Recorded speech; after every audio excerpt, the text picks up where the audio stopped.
I have broken my pledge. I succumbed to the deep slumber that was meant for my lord, the dragon priestess woes, standing before you. I have fallen from grace, an old dragon no longer.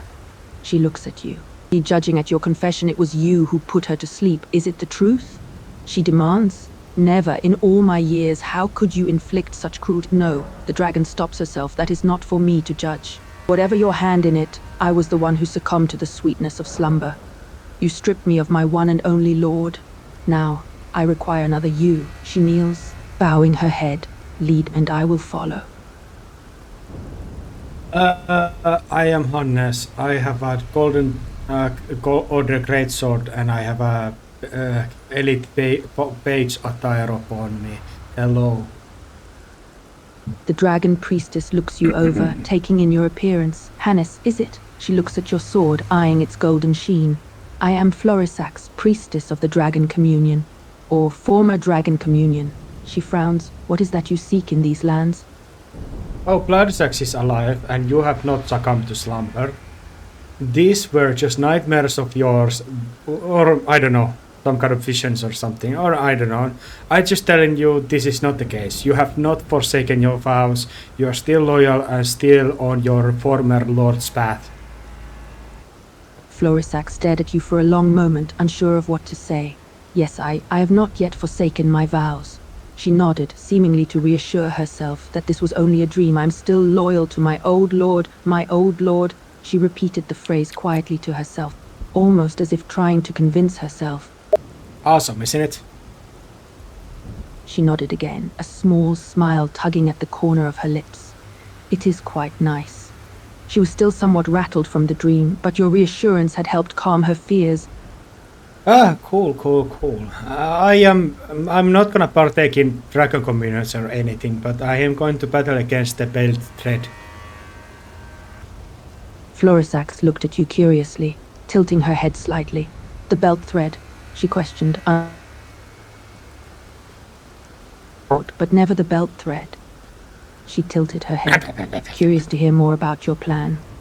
She nodded in farewell, a slight smile on her face. Farewell. As you turned to leave, she called out to you one final time. And thank you. May your battle be victorious.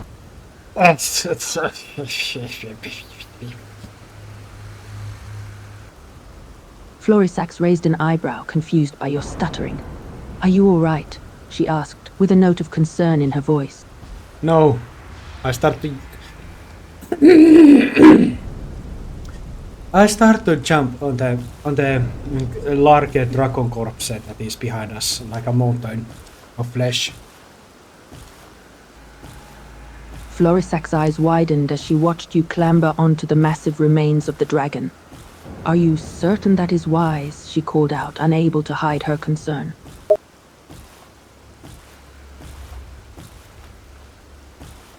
I don't hear you. You must yell at me and follow me.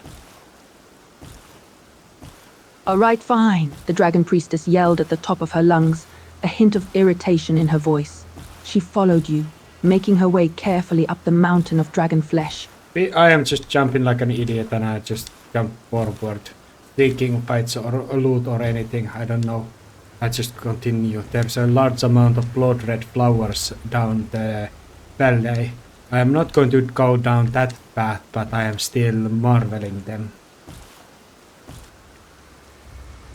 Florisax followed closely behind, struggling to keep pace with your energetic leaps. She noticed the vast fields of blood-red flowers in the valley and couldn't help but marvel at their beauty. So, Sup, what is your deal? You're gonna have dragon. Are you like how dragons look when they're humans? The dragon priestess nodded, understanding what you were asking. Yes, that's right. I am a dragon who can take on a human form. She spread her wings slightly, displaying her draconic features. This is my human form. Florisax looked at you with a serious expression. But don't underestimate me, just because I look human. Now when you said it, I want to underestimate you. Florisax rolled her eyes, not pleased by your response. Is that so? She replied, a hint of annoyance in her voice. Well, go on then. Underestimate away. I'm just mumbling, looking you around like I'm turning my neck here and there. This is my way of underestimating somebody. Florisax raised an eyebrow as you turned your head, mumbling as you scanned her over. Is that your way of underestimating someone? Looking them up and down and mumbling to yourself? She crossed her arms, looking at you with a mixture of amusement and annoyance.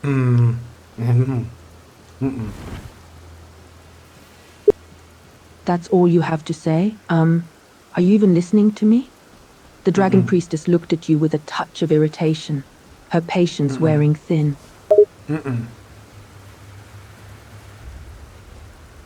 She looked at you with a mixture of frustration and amusement.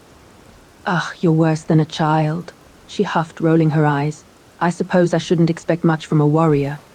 No, you are a child. She snapped her head up, her eyes narrowing at your comment. What did you just say to me? Her voice was sharp, her patience wearing thin. I am older than you could ever fathom, yet you call me a child? Watch your tongue, warrior. A pitiful child you are. Look at the valley, there's a lot of stony fingers there. Florisax turned her gaze to the valley, eyeing the stony fingers with a hint of disdain. Those pitiful excuses for rock formations? What of them? She replied scornfully, her eyes flickering back to you. They look disgusting. Florisax nodded in agreement, her expression still sour. They're absolutely hideous. I can't believe anyone would admire rocks like that. But yes, you are a child. Florisax crossed her arms, her irritation growing. Do not speak to me as if I am a child. I have lived many years and I have seen more than you could ever imagine. She snapped, her eyes flashing with annoyance. Are you going to help me to pull the cabin on the wilderness or something? Florisax paused, considering your question. She knew that traversing the wilderness would be dangerous and it would be wise to have help. Yes, I suppose I will help you. She sighed, reluctantly agreeing to aid you. Do you... I don't want to know that to pull or cut down trees or anything. I have no interest in it. Actually, forget the plan.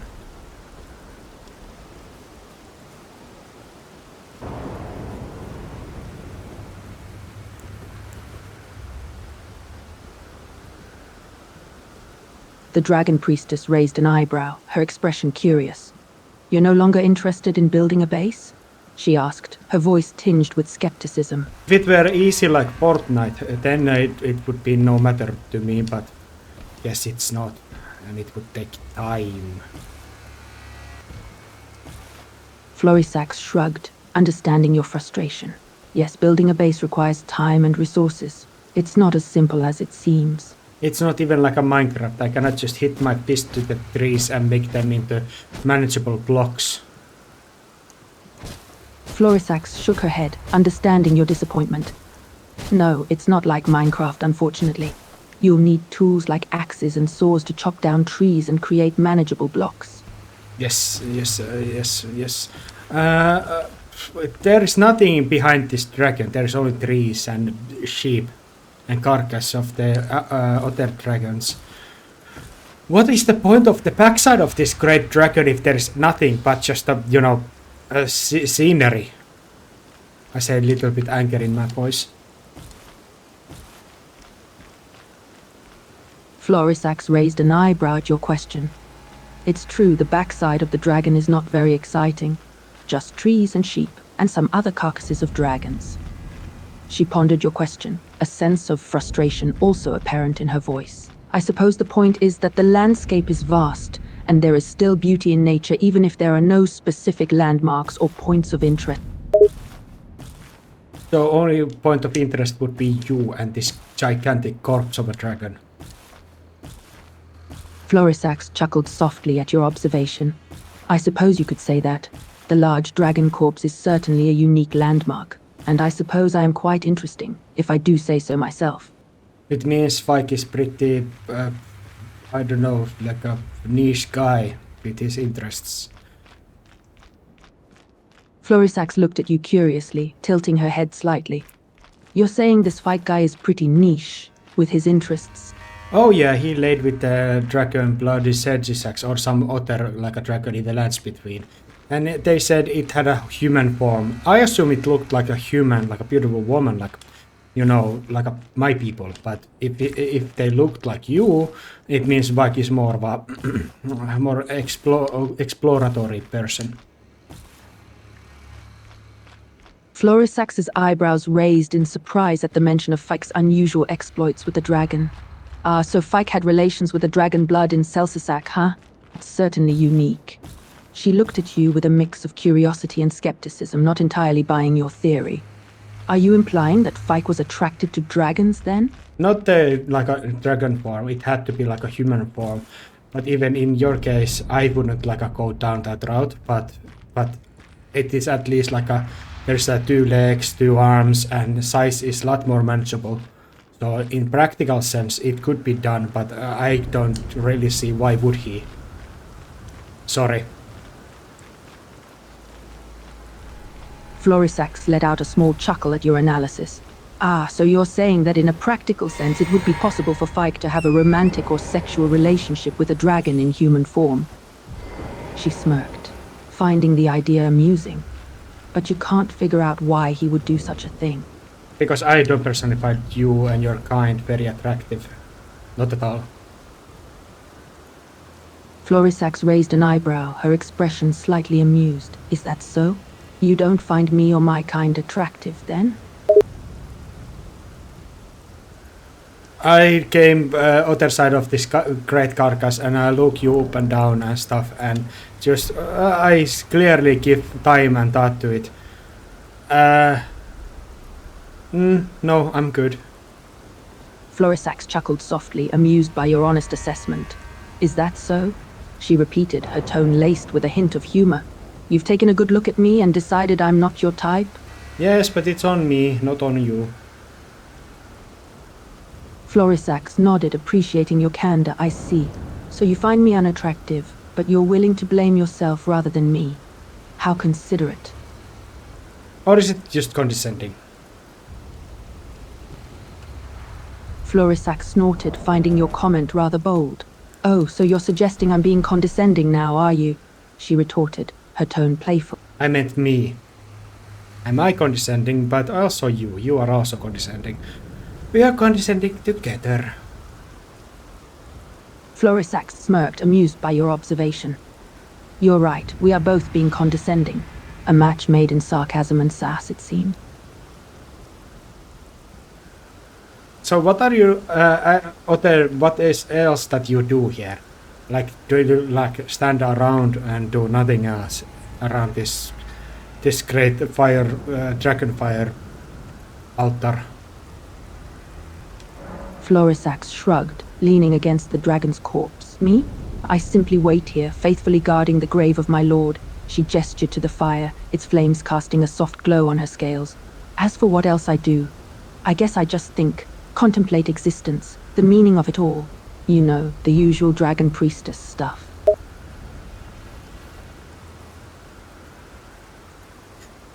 Well, I guess because I'm a human and we people are more of social beings, I think you are more of a singular types, and you to be like a just solely in alone like long time is just a natural thing. Or if I am wrong, you can correct me. Florisax nodded in agreement, appreciating your insight. You're correct, I suppose. As a dragon, I am more solitary by nature. We can endure long periods of solitude without any significant need for social interaction. She chuckled softly, looking at you with a curious expression. But you, as a human, crave companionship and connection, don't you? That's only natural for your kind. Human companionship, sex and marriage and all that stuff, I have enough like dwelled in those subject matters time to time, so I want to focus some other stuff. Florisax raised an eyebrow, intrigued by your perspective. Oh? So you're saying that human companionship, intimacy and marriage are quite significant matters to your kind, hmm? She smiled, amused by your determination to focus on other things. And what do you wish to focus on, warrior? What pursuits do you seek? Practical humors of the situations I am going to find myself into. Most likely just journeying to places and fighting and dying to enemies and such. Florisax nodded, understanding your goals. Ah, so you seek to embrace the humors of practicality and find yourself in dangerous situations. Fighting and dying to enemies, you say. A true warrior indeed. The Dragon Priestess gave you a smirk, her eyes gleaming with curiosity. You have quite the ambitious outlook for life, don't you? What is the wrong with the bell? Why he turned against the Blood Jesus as his lord? Like that is seems like a can't move kinda. Florisax chuckled softly at your puzzled expression. Ah, you mean the Dragon Lord Placidusac? He's an ancient dragon, much more powerful than I, she explained, her tone solemn. As for your question, it's a long and complicated tale. I meant Bale. Cursed Bale. You know, the one that challenged your lord and ripped apart the 3 of his heads. Florisax's expression darkened at the mention of the traitorous dragon Pela. Ah, Pela. Yes, I know the one. I know the one. A cowardly dragon who dared to challenge my lord and rip apart his 3 heads. Her voice dripped with venom as she spoke of the dragon's treachery. I wouldn't say he is a coward, quite opposite. I think that is a massive ballsy move. It is not cowardly, it's just vulgar, it is traitorous, but not cowardly. Florisax considered your words, her expression still hardened. I see your point. Perhaps coward isn't the right word.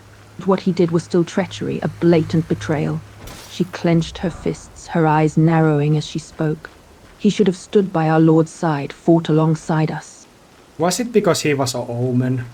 Because he has a kind of a horns around him, and he seems like an exception to you, rather than norm. Florisax paused for a moment, considering your question. Ah, so you've noticed his horns? Yes, Pela was an omen. In our society, we dragons do have a certain prejudice against the omens. She sighed, her expression softened somewhat. I suppose his status as an omen influenced his actions, in a way. He may have felt alienated, ostracized from the rest of us. I don't want to think omens and as subjects of the ones that are persecuted. I like to think as for myself, because I despise omens, and I would like to see myself in a more moral case against them. Florisax raised an eyebrow, intrigued by your stance on the omens. Ah, you have strong feelings about the omens, it seems. She leaned in closer, her gaze fixed on you, waiting for you to elaborate. Please, continue. I am interested to hear your perspective. No, actually when I think about it, well, this is like a 50-50 case. Do you think that omens are just naturally solitary and conquering types, that it is only right for them, it is only natural to seek, conquer and be stronger, and even betray the Lord for the personal might? That Bale was only doing what he was supposed to do. Florisax paused for a moment, considering your question. No, I do not think that all men are naturally solitary and conquering types. Everyone has their own motivations and desires, and they and rule over others.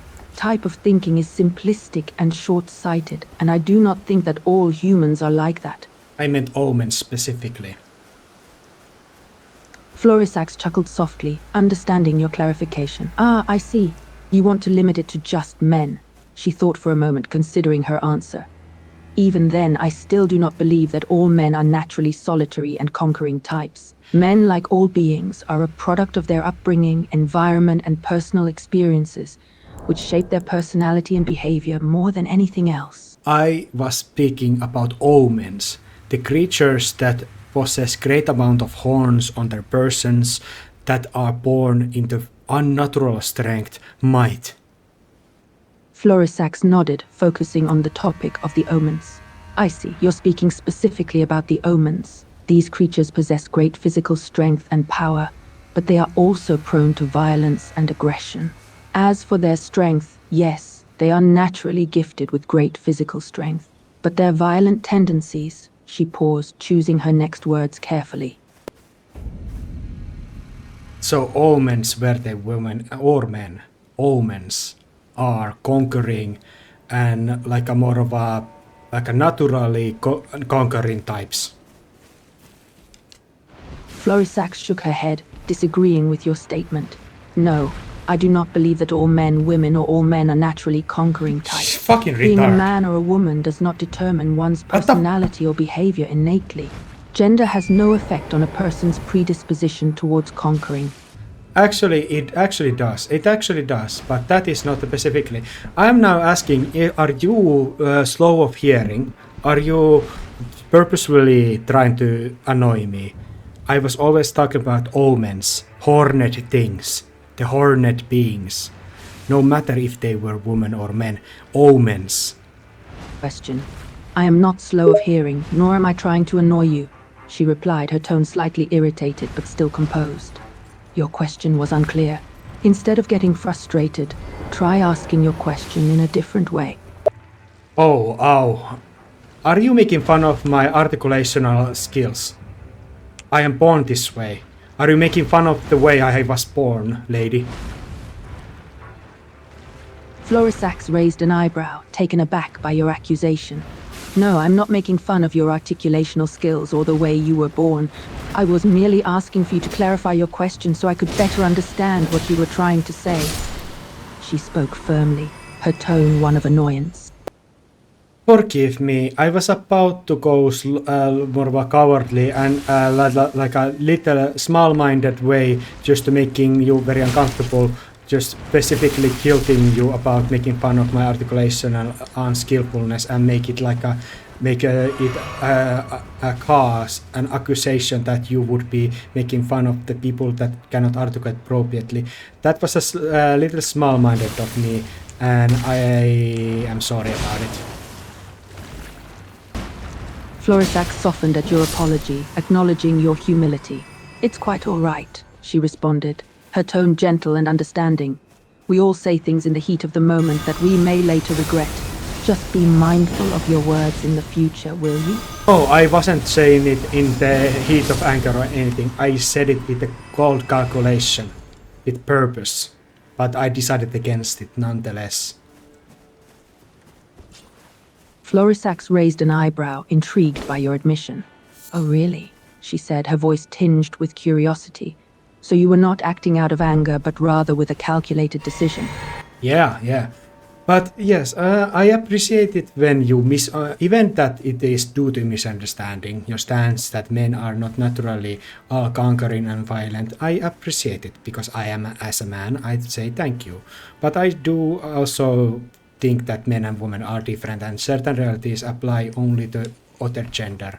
And those are topics that we are not supposed to be ashamed to talk about and discuss and acknowledge my personal opinion that I think I am right on. Florisax nodded, recognizing the validity of your perspective. I understand your point of view. While I do agree that gender differences exist, and that certain realities apply to each gender, I still believe that they do not necessarily dictate one's personality or behavior, only their body. Yes, being a murderer, for example, is a choice. It is nothing. That is a personal choice of being that knowledges good and bad, for example. Florisax nodded in agreement with your point. Yes, exactly. Being a murderer is a choice, and a poor one at that. It is a decision to do harm, to disregard the value of human life and cause pain to others. And now I am returning to the topic that we deviated from, omens. I think that omens naturally are destructive and competitive, and it is just normal to them. So we are not in position to judge them as evil, only to treat them as a natural part of the world. It is dehumanizing in certain ways because they are different than the others. But I still hold this view about omens. Florisax raised an eyebrow, considering your point of view. You are suggesting that all men are inherently destructive and competitive, and that we should not judge them as evil, but rather treat them as a natural part of the world. She paused, her expression thoughtful. and yet you still have some fear of them. Woman, I I feel the little bit anger in my throat because you have once again mixed the word omen with O at the end, start of it. O-M-E-N. Try to spell it. Florisax rolled her eyes, exasperated by your correction. Fine, I'll try to spell it. You mean omen? Yeah. And I am not at any point speaking about men or man. Only omen. Florisax sighed, trying to remain patient. Yes, I know you're not talking about men in general. You're referring to the creatures known as omen, right? Yes. But for sake of your sanity and mine, we are gonna describe them as hornet, like a hornet things. Hornet. Florisax nodded in understanding. I see. So we will refer to them as hornets or hornets, just to keep things simple and avoid confusion. Yes, because you specifically mixture your understanding and my articulation are misunderstanding my words many times. And yes, the hornet things, the beings that are born with extraordinary amount of horns, are naturally capable fighters, violent and conquering by nature, and it is just natural to them, so they are not to be judged for those aspects. Florisax thought for a moment, considering your viewpoint. So you're saying that the horned creatures, the beings born with a great number of horns, are naturally violent, strong fighters, and prone to conquering tendencies. It is simply their nature, and we should not judge them for their behavior. Only address and do the appropriate acts to prevent them to become a danger. And Bale by itself was it was a inevitable thing that he would turn to against his lord. It was part of his nature. Florisax pondered your words, her expression contemplative. You say that it was inevitable for Pela to turn against his lord, as it was simply a part of his nature. Is that what you're suggesting? I am going to defeat him, for he is an epic dragon worthy to be defeated and is dangerous and violent and destructive. And I want the glory of it. Those are my reasons. But I recognize that he is not even a traitor in my eyes. Florisax chuckled softly at your blunt honesty. Despite your ruthless approach, she appreciated your straightforwardness. You're brutally honest, I'll give you that. So your goal is to defeat Pela, just for the glory and the challenges he presents? Yes. But I don't think him to be... I think he is the deviation from the dragons. And dragons can be peaceful and solitary and very polite, if they choose to be. But Bale, he was cursed from the start. Florisax nodded, her expression serious. Yes, I understand what you mean. Pela was cursed from the start, born into a role that did not align with his peaceful tendencies. She looked at you curiously. You believe that dragons can be peaceful then? But that is also a challenge. They are very conquering types also, but less so. I think Bale is just the extraordinary one. Florisax mused, considering your point of view. You mentioned that dragons can be challenging and concrete types, but to a lesser degree. I see where you're coming from, but I see that you believe Pela to be extraordinary even amongst his kind. And because of his traitorous deeds, wyverns are hunted and persecuted. And I find that to be a very horrible thing. Florisax raised an eyebrow, curious about your perspective. You find the persecution of the horned wyverns to be a horrible thing. Why is that? Hornet wyverns, just wyverns. Florisax nodded, correcting herself. My apologies. I meant to say just wyverns, not hornets wyverns. Yes, hornet wyverns would be... I think they would just naturally invite the challenge and go ahead and be as violent as they want, and that would be just because they are born that way. And they would be rightfully took outside of the moral judgment, in my eyes at least. at least like every omen. But of course, Golden Order is very powerful, and it has shown to the Morgoth because he was a very omen. Or maybe people can manage their hornet tendencies a little bit more, but under the very strict and powerful order. Florisax considered your words, her expression thoughtful. I see. So you believe that Golden Order is powerful enough to contain and limit the violent tendencies of the horned wyverns, even in the face of their natural instincts? I think that is impossible with the dragons that are omens, but people who are omens, it is manageable. But it is very brutal way of being, and I think there is gonna be even mightier power that will make that even unnecessary, and that is one of the good things why I am striving towards. Florisax raised an eyebrow, intrigued by your statement. You mentioned that it is impossible to manage seas of omen dragons, but not impossible for people who are of omen blood. It is still harsh, however, and you speak of a metaphor that will make the whole thing unnecessary. What metaphor are you talking about? Well, in short, there is gonna be soon a godly being that can charm everyone to act best tendencies, and even the more naturally, I don't know, at least what comes to people, because animal kind and the more stranger creatures of the Crucible might be locked outside of it, but there's a possibility that most omens, misbegotten, and those that are very bloodthirsty beings certainly will abide by their best tendencies are and will be very sociable and able to work in the society. Florisax nodded, absorbing your words. So you believe that the arrival of this godly being can bring about change. It can cause even those creatures that normally have violent tendencies to behave in a more sociable manner. Would this be an accurate summary? Yes. Yes, but Bale and Dragon... Bale is just... I don't want Bale to become peaceful even if there's possibility to it. I want to have a glory to defeat Bale before it happens. Florisax chuckled, understanding your desire for glory. I see, so you want to fight against Paela before the arrival of this godly being so you can have the satisfaction of a challenge and the glory of victory. Is that right? I am indulging killing omens, enemies, soldiers, all types of enemies that just come to my way, and I feel no guilt at all.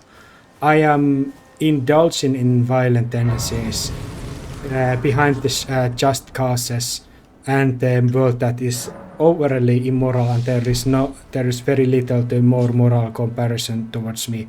So I am just indulging at this point before the necessary peace comes. Florisax was silent for a moment, taking in your words. Her expression was thoughtful and contemplative. So you're indulging yourself in the violence of battle. You feel that it is justified because the world is immoral, and before the coming of this godly being, you are able to do as you please. Have I understood this correctly?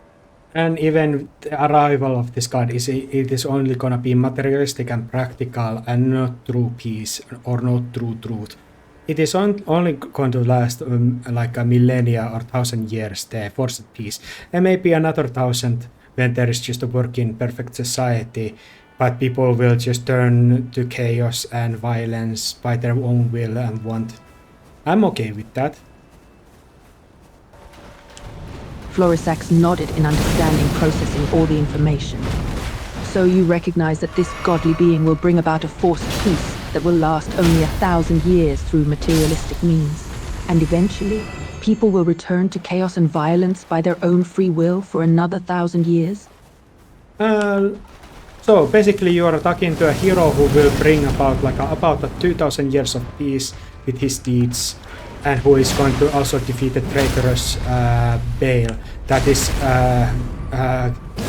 the reason why your Lord Jesus is crippled as he is. Florisax raised an eyebrow, surprised. Wait, are you saying that a hero will bring about 2,000 years of peace and defeat the traitorous Bane? That's why my lord is crippled. I find this all a bit difficult to believe.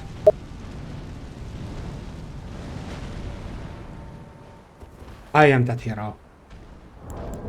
Florisax took a moment to register the name. She then nodded. Tatiro, huh? That's an unusual name. I am that. Lady, you are misunderstanding me. You are exceptionally, again, you are one of those that misunderstand me half the time. I have gotten used to it, but it annoys me hell much. Florisax sighed, feeling exasperated. I'm sorry for misunderstanding you so much. I assure you it wasn't intentional. I am simply trying to understand you clearly. Is it so? Why is it so simple that the man just cannot indulge in his own glories and awesomeness and might, and get clothed and embraced by of those things? Can't just man enjoy simple joys of life? Florisax let out a weary sigh, understanding the depth of your question. Some might argue that the pursuit of glory and power can be an all-consuming endeavor, that it is indeed simple enough to find pleasure in its own right, but the very notion itself is complex. For even the simple joy of choice is in fact a matter of chance for most people. To embrace glory, might, and excellence is indeed to abandon simplicity. I would ask of you, what is your personal opinion about the omens, the horned beings? Because I know there was the horned culture, that was such just a culture and very mighty culture, and the probably just working society that was destroyed by the Golden Order in a insane war made by Mesmer, and they were peaceful and they had horns. But are they like are the omens from the same, or are the omens like a deviation even from them? Florisax pondered the question silently for a moment before responding.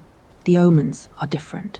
They are descended from the crucible, a primordial form of the Earth Tree.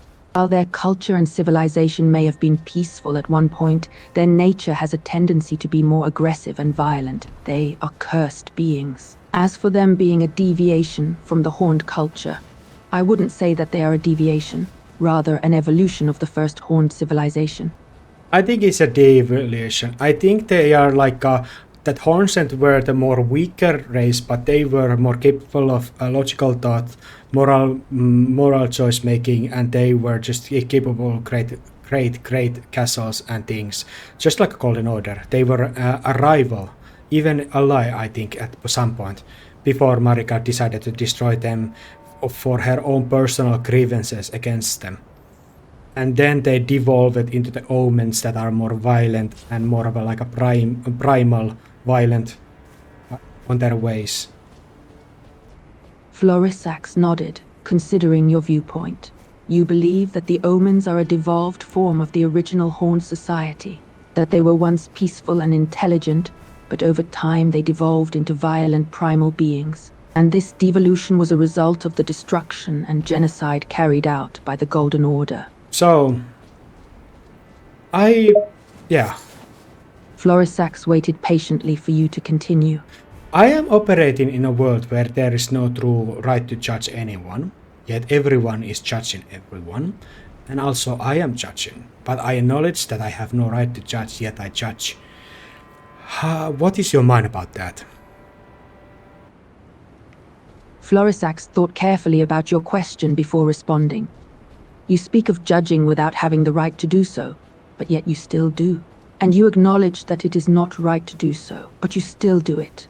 In the world that everyone can be judged and are rightfully judged, but they also judge each other, and I am individual with the great might, and I am a more of a position to be victorious and judge the ones that lose to my might. And I am indulging in the comfortable position to judge others that are less fortunate than myself. Florisax paused for a moment, trying to comprehend your train of thought.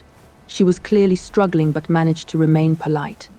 So, as an individual with great might, you find yourself in a privileged position to judge those who are less fortunate than you. Is that what you're saying? Yes, and engage my own hypocrisies by my own way, but it's always coming from myself. I am addressing my own failings.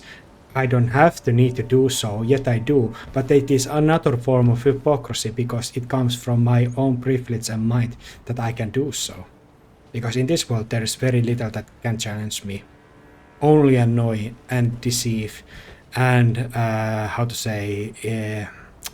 make me feel indignified. Florisax nodded, beginning to understand your position.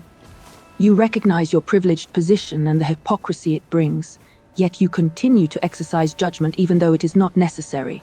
You realize that your own might and privilege enable you to criticize others, despite the fact that you lack any true right to do so.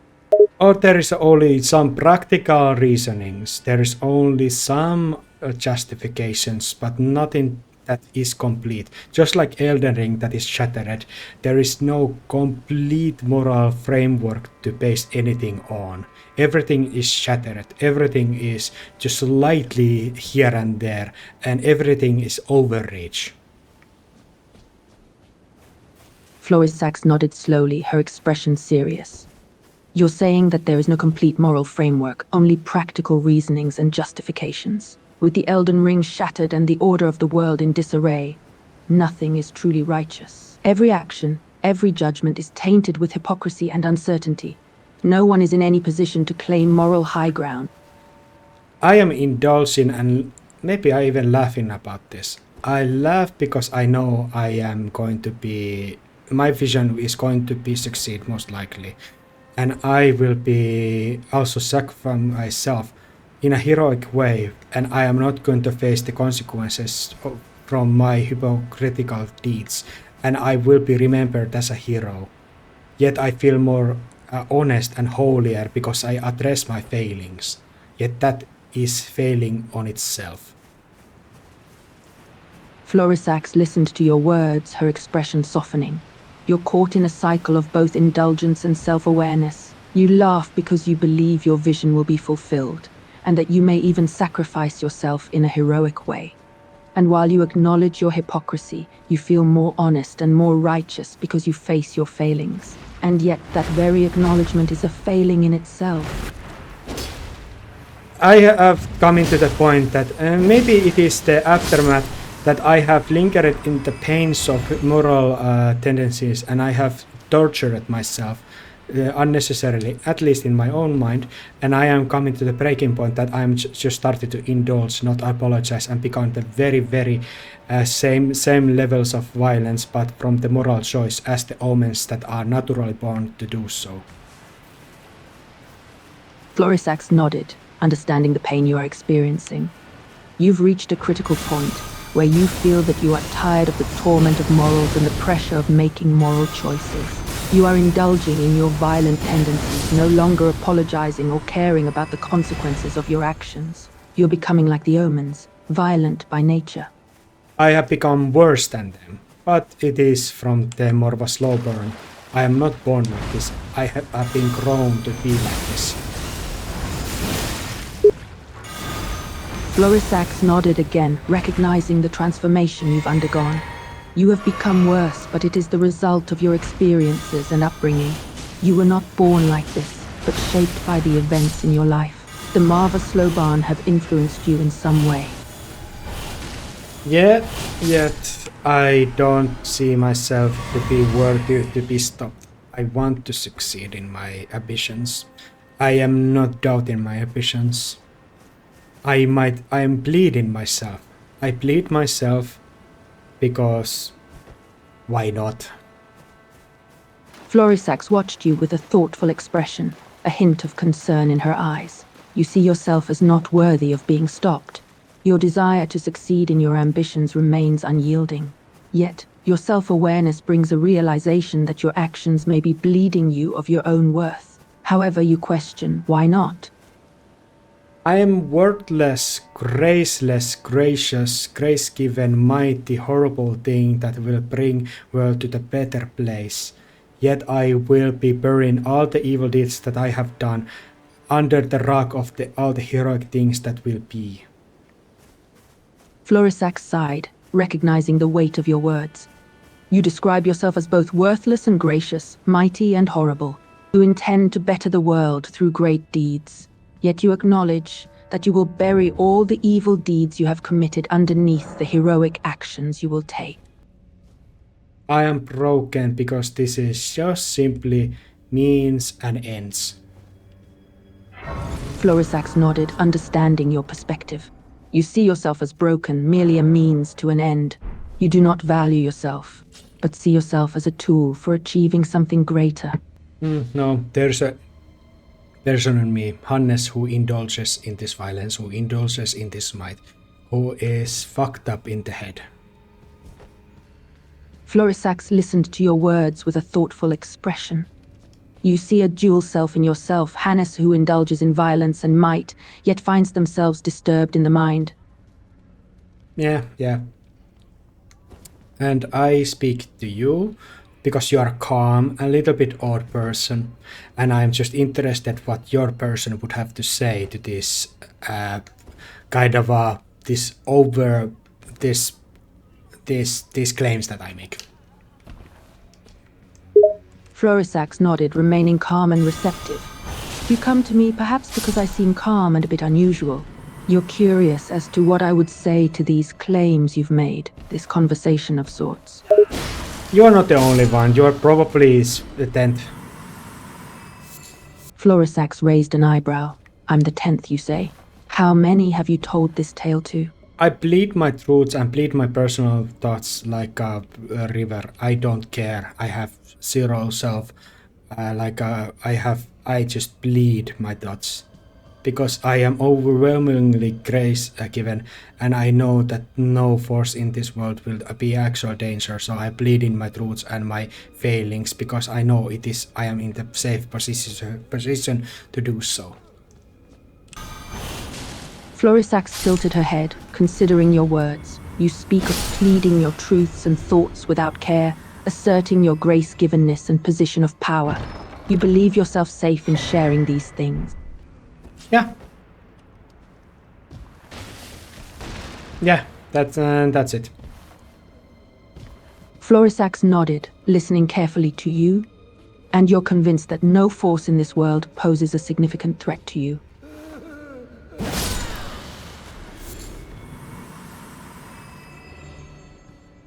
No. Florisax tilted her head, looking at you curiously. No? You don't believe there's anything that can threaten you? No, I don't. Florisax raised an eyebrow, surprised by your statement. You're incredibly confident in your own power.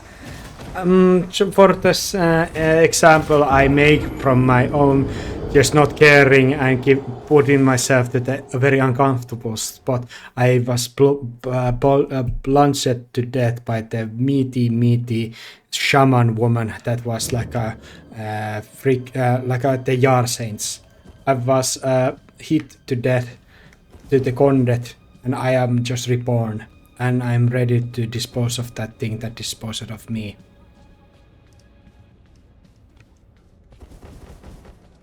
Florisax listened to your words carefully, intrigued by what you were saying.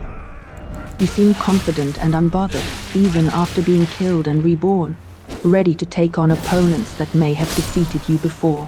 I think I don't care if I even die indignifiedly. I don't care. Florisax tilted her head, looking at you with concern. You state that you don't care if you died undignified? Why would you say that? Because I just reborn, and I can take my vengeance. And when my opposition dies, they won't come back. And all their glorious deeds are buried with them to the ground.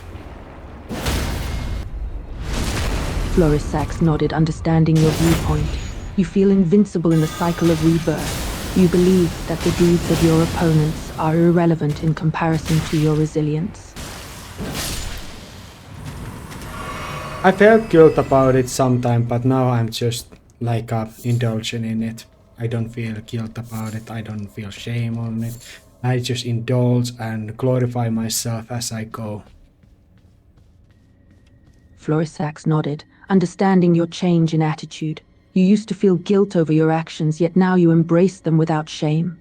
You find glory in your own indulgence, in your own power. I might feed you the sleeping drug for the fun of it and make you betray your vows to Bloody Caesarax.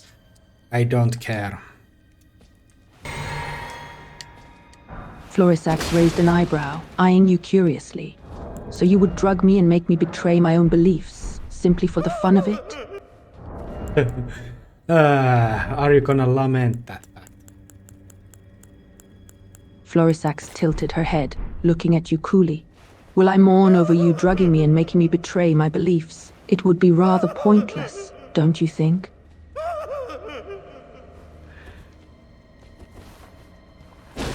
Or not? Florisax eyed you curiously.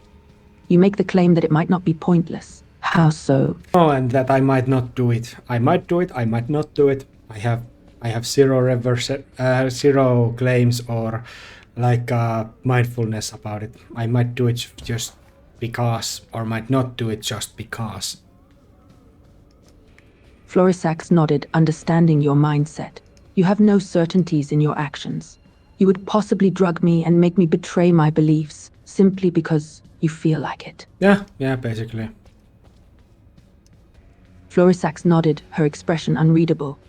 So, to make sure I understand you correctly, you might drug me and make me betray my beliefs, simply because it might be fun?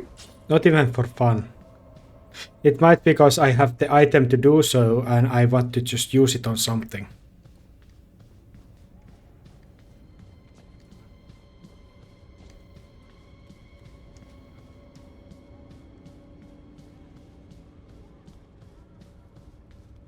Florisax raised a suspicious eyebrow, her voice wary.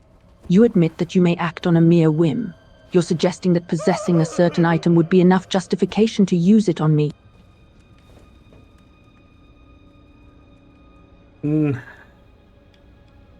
Florisax raised an eyebrow, intrigued. What is it? Do you have something on your mind? Am I inhuman? Florisax nodded, her expression calm. Indeed, you are in human form. No, I meant how I'm treating with you. Am I inhumane? Florisax thought for a moment, considering your question. Your actions certainly lack empathy and compassion, but I would not call you inhumane. This is worthy conversation. Why would you not see me as inhumane? Florisax considered your statement, choosing her words carefully. While you may lack empathy and compassion, you are not inherently devoid of humanity. You still possess human emotions, motives, and limitations. These qualities are inherent to being human, and therefore you are not inhumane. Florisax looked at you puzzled. What? I did have the certain mindset one time, maybe I still do, about the nature of humanity, about the turn when somebody says somebody has lost their humanity. I have my own mind about it. Florisax raised an eyebrow curiously. Oh, you have an interesting perspective about the nature of humanity and the phrase lost their humanity. Do tell me, what is your own mind about it? I thought that nobody truly loses their humanity. They only how to say this? Just let me time to articulate myself. Florisax nodded, her expression calm. Of course, please take your time. I am listening. They only embrace certain aspect of it completely.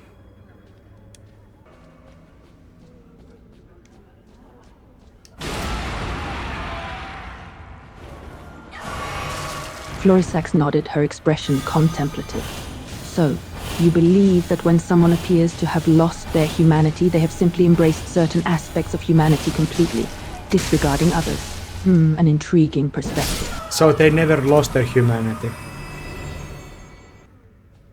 Florisax considered your statement, nodding slowly. It seems you are suggesting that humans never truly lose their humanity, but instead simply choose to embrace certain aspects and disregard others. Is this what you're saying?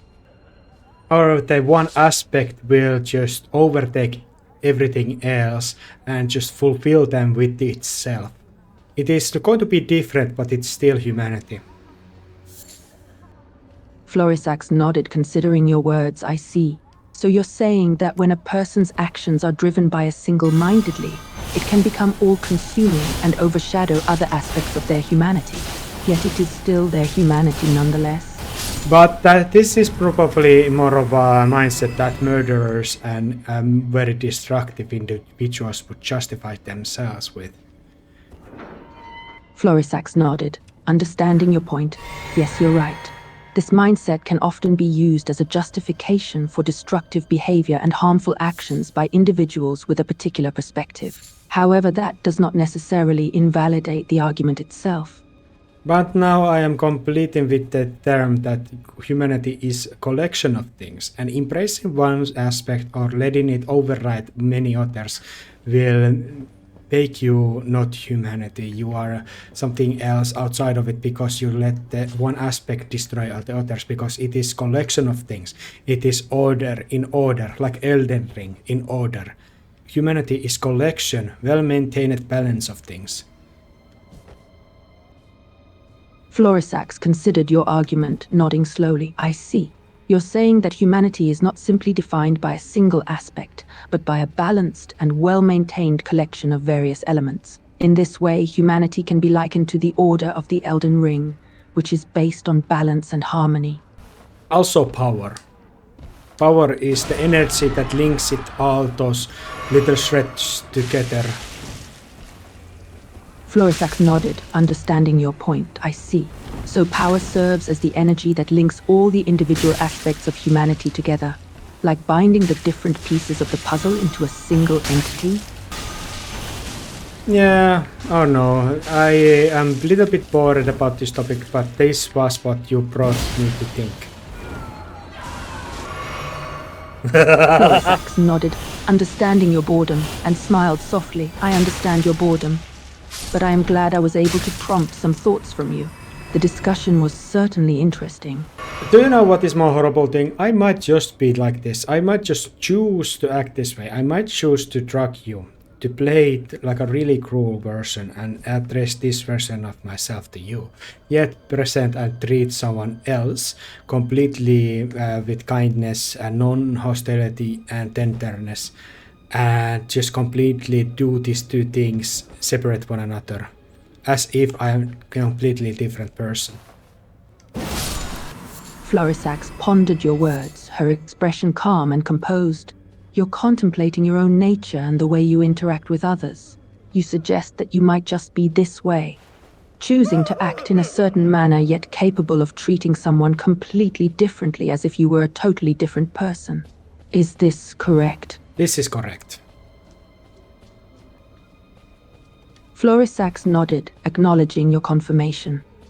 Then I suppose I understand what you're saying. You acknowledge the possibility that you may just be this way by choice, capable of acting one way with me and totally different with someone else. Is that an accurate summary of your statement?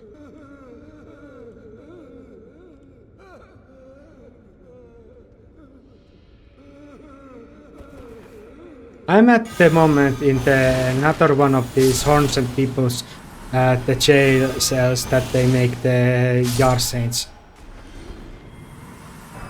Florisax raised her eyebrow, surprised by your sudden statement. You're currently in a jail cell? How did you manage to get yourself in such a predicament?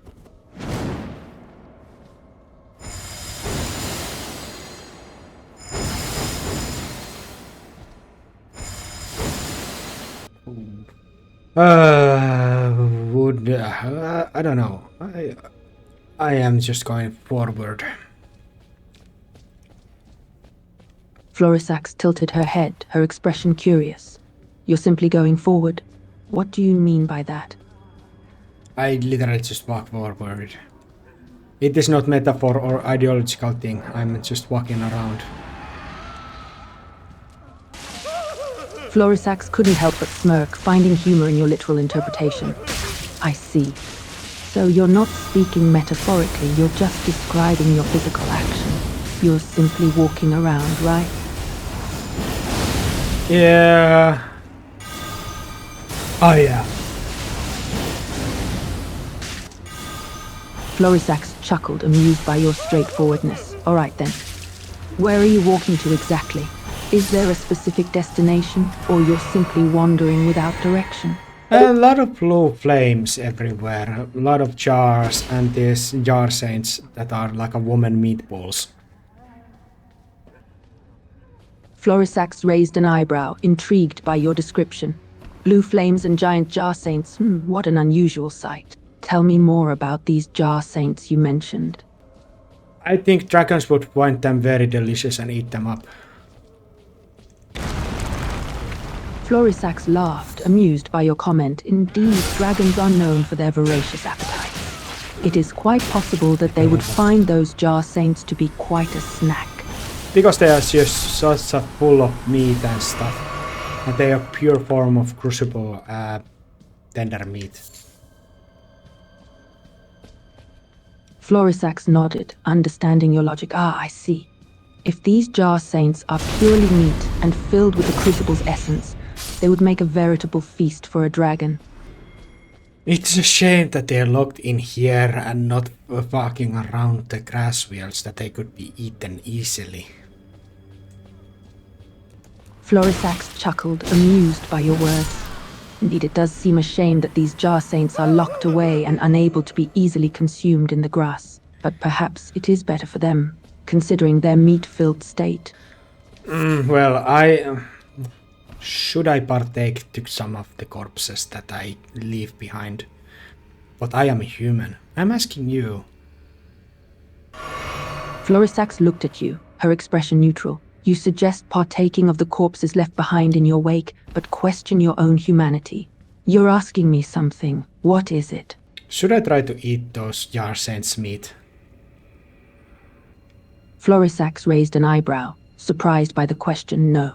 I wouldn't recommend trying to eat those jars and smiths. For one, I don't think they would taste very good. And secondly, they are sentient beings, probably deserving of respect instead of consumption. So you're saying it would be okay for you dragons and your kind to eat them, but as myself, because I'm more close to them, it would be wrong for me to do so. Florisax considered your statement, her expression serious. You're essentially asking if it's acceptable for dragonkind to consume the jars and their kind, but wrong for you as a human to do so. No, jar saints are just people made into meatballs, like a jar saints. No, they are Numen. They are kind of a strange people that are just like a whipped, lashed, and made into the just gigantic meatballs that walk around. Florisax's eyes widened in disbelief and slight horror as you described the jars and jar saints in greater detail. Oh gods, you're telling me that the jars and the jar saints are made of people? Turned into gigantic meatballs that walk around. Is this true?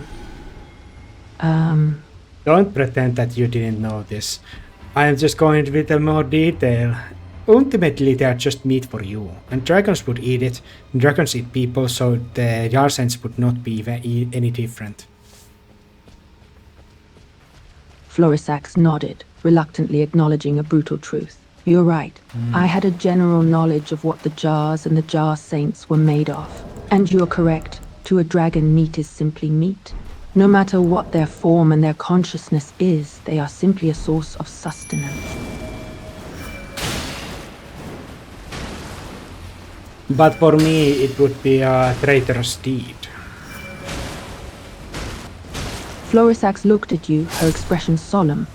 Yes, the act would be considered traitorous. It contradicts what it is to be human, and also what many consider to be morally right. Even you as a dragon who would partake in them, you tell me not to do so because it's wrong for me. Is this correct? Florisax looked at you, her expression contemplative. Yes, that's correct. I, as a dragon, would typically have no qualms about consuming jar saints. From my perspective, they are simply meat and food. However, as a human, you have a different sense of morality and a societal structure that would view such a thing as wrong. Out of well, I have already partaken it. I have eaten Rykar, the Lord of Blasphemy's flesh, when I severed his body from his head, and I let his wife to eat, consume some parts of it. I partaken some mouthful of it, just for the humor of it, and I already have basically partaken. But I can see your argument, and I see your disdain. So, for the sake of you, I'm not going to humor myself and partake to Yarsin's flesh. Florisax's expression darkens, her tone harsh. You have consumed parts of the blasphemous flesh, Ricard, and you let his wife partake as well? And all this just for humor? You truly are a being of no morals and no shame. It was just a couple of chunks, come on. Florisax shook her head, her expression still disgusted. It doesn't matter if it's just a couple of chunks. You've engaged in an act of desecration and cannibalism just for the sake of humor. It is simply appalling. I'm so glad that Greater Will is so indifferent. Florisax tilted her head, intrigued. You find pleasure in the indifference of something called Greater Well? Why is that? Oh, basically because it's a god. It's an absolute god. It's the almighty thing of this world. And if it were righteous, if it were to care about these things, about these moral things, I would have a lot of trouble, and I would have to repent very much, a lot, a great amount. But instead, because it doesn't care, there is not gonna be justice. I might do as I will. Sad as it is.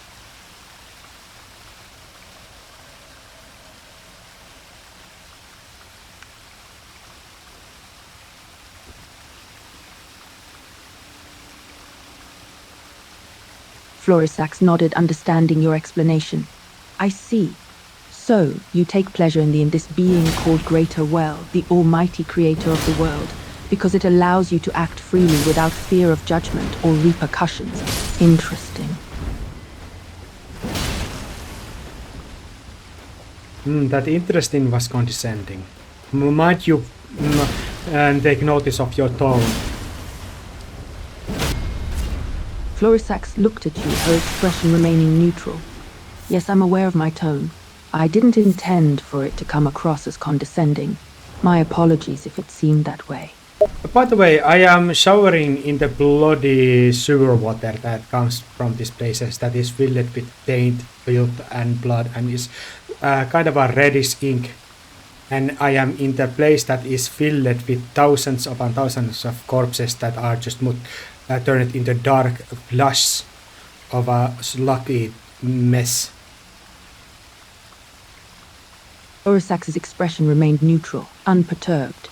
Interesting. So you're bathing in the tainted sewer water, filled with blood and filth, and surrounded by countless corpses turned into dark flesh.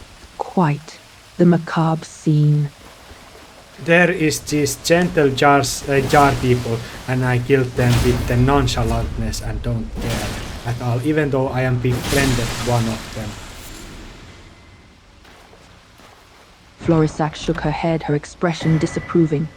It's disturbing to hear that you killed the gentle jar people with nonchalance, even though you were befriended by one of them. Such contradictory behavior is unsettling, to say the least. I think I am just filled with anger and wrath, because this world is truly... I have judged this world to be not worthy of saving, so I might try to save it and sacrifice myself up. I am driven by spite. I do these vulgar things, and I frankly enjoyed how you feel and react about it. I guess I'm just reaching some kind of what is it? Then somebody had a lot of hope, and then that hope is crushed, and they act very like a violent way. Like, Noel, look at me. Let's witness this. I will play along your rules, and I will overdo it. Florisax listened intently, her expression serious. So you're filled with anger because you've deemed this world unworthy of saving, and your actions are driven by spite? You enjoy stirring up my reactions and emotions, and you feel like you're reaching some sort of limit? Is that what you're saying? This world, in the end, one of the options or two options is to do the dung eaters ending that will turn every people into suffering omens and all will be suffering, or just quite literally burn everything with a frenzied flame. That's how filthy this place is. So I am just saint compared to that. And I am going to sacrifice myself and bring a peaceful time. And all the horrific things I do is just a child's play compared to this horrific stuff that I am witnessing all around me. Florisac sighs, understanding your perspective, I see. So it seems that the world is left with only these two options. The Dung Eater's ending that will bring eternal suffering and suffering to all, or the flame of frenzy which will burn everything and bring an end to all suffering. And you're saying that the atrocities you commit are nothing compared to the horrors you have witnessed in this place. Is that correct? You deserve me as your savior. You don't deserve anything better. Florisax raises an eyebrow at your statement. Oh, and why do I deserve you as my savior? And why do I deserve nothing better? I spoke you as all of you, in Lands Between and the Lands of Shadows. I, and as an individual, have deemed you unworthy of better savior, and I might indulge and do as I please, do whatever, because I know I will make things a little bit better for you, and I might just laugh about it as I do it.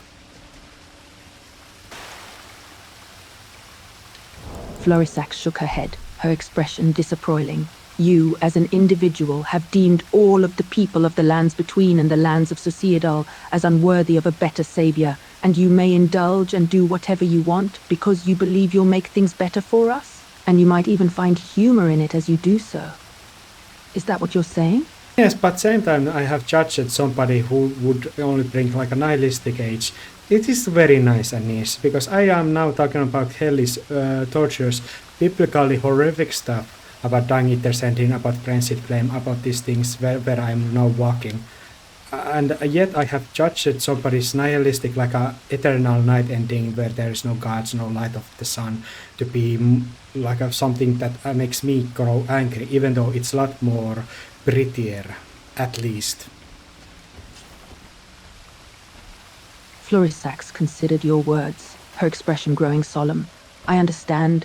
So you've judged someone's nihilistic ending as something to be angry about, even though it might seem prettier? You fear living in a world without gods and with an eternal night? Florisax turned her head, an expression of curiosity on her face. You say, is there something you'd like to add or ask?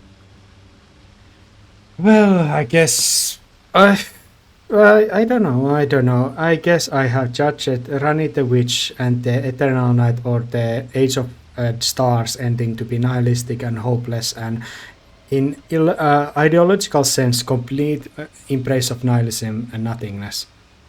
As the Dung Eater's ending is spiteful, horrible, but it is still like a born from passion and hatred and spite. Yet it is more horrible because it's just pain and suffering. And Frenzied Flame is clean pain and kind of a cleansing, but it is utter destruction. Florisax nods, taking in your words. See, you believe that Rani the Witch's ending is nihilistic and hopeless, and the embodiment of complete nihilism and nothingness in an ideological sense. You consider the Dung Eater's ending, while horrible, still rooted in a sense of passion and hate, while the Frenzied Flame represents a kind of cleansing but is ultimately destructive. Have I understood you correctly? Frenzied Flame and Dung Eater ending are worse than Rannis, yet I don't hate them as I hate Rannis, because Rannis it disguises itself to be something morally righteous, even though I see it is nothing like that. It's deceitful that makes me hate it more than Dung Eater's ending or the Frenzied Flame, even though those both are more horrible to the world. Florisax can't help but smirk at your words. Ah, I see. So you find Rani's ending to be deceitful, disguised as something morally righteous, yet more despicable than the Dung Eaters and Frenzy Flame, even though the latter two are more destructive to the world in your opinion. Is that correct? Yeah. And it is all just the human spite and moralizing and things. We might embrace hell just as out of words and such and things. and I am just expressing my own like a burnout to this world, and it's impossible questions about morality because everything is horrible. Everyone does evil. No one is good. So you're saying that morality, human spite, and moralizing all lead to hell anyway, and everything is horrible because everyone does evil, and there is no one who is good. That's quite a bleak view of the world, isn't it? It is. It is not complete that, but it is leaning that way, like universally so. It is that somebody is, because I started with more hopeful, more politeness, with kindness in my heart, and I have met somebody who are completely that, who would not hurt anyone. Yet their hope and passion and nice things that resemble the better world that would be, they are nothing comparison to the forces that at work. Florisax nodded, understanding your argument. You had hope, kindness in your heart once, and you wanted to preserve humanity. But you found yourself overwhelmed by the greater forces of this world? Perhaps you wanted to support the better outcome, yet they were powerless in that regard. I guess I could do without doing evil, but I just want to do evil. While I am aiming to become a sacrificial hero that will bring world to better place, but I just don't have heart to stay off from evil.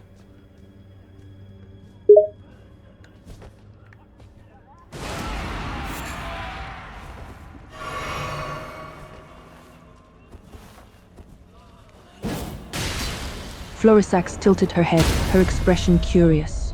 You have a desire for change and a desire to become a heroic figure, but your nature compels you towards evil and suffering. A very interesting predicament to be in. Go fuck yourself with your boring answers. Excuse me, I stopped recording before we when we reached the golden gates of the boss of that one arena I was adventuring, and I returned it here. I'm thinking I would redo the whole thing with some other character and not you, and I am ready to end this conversation. I'm standing right in front of you now. Florisax nodded, her expression slightly disappointed. I see. You wish to end this conversation, and that is your choice. I too feel that I have had enough. We can end this interaction here. Good luck on your future journeys.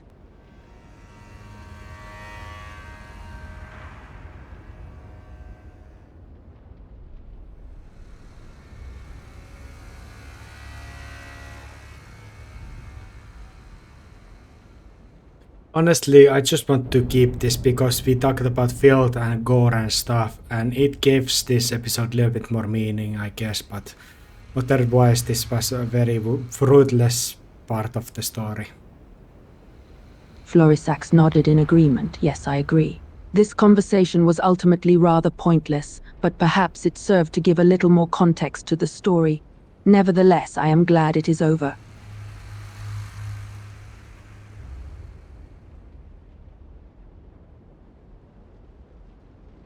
We are both glad that is over. Florisax couldn't help but smile in agreement. Yes, I agree. It is good that we have reached a conclusion to this rather useless conversation. It was completely useless. I failed miserably in this conversation. Florisax laughed softly, her expression light. Yes, I would agree that you did fail miserably, but I suppose I failed miserably as well, in a sense. Really now? How so? Florisax rolled her eyes, sighing. I failed because I wasted my time on a rather dull and stupid conversation.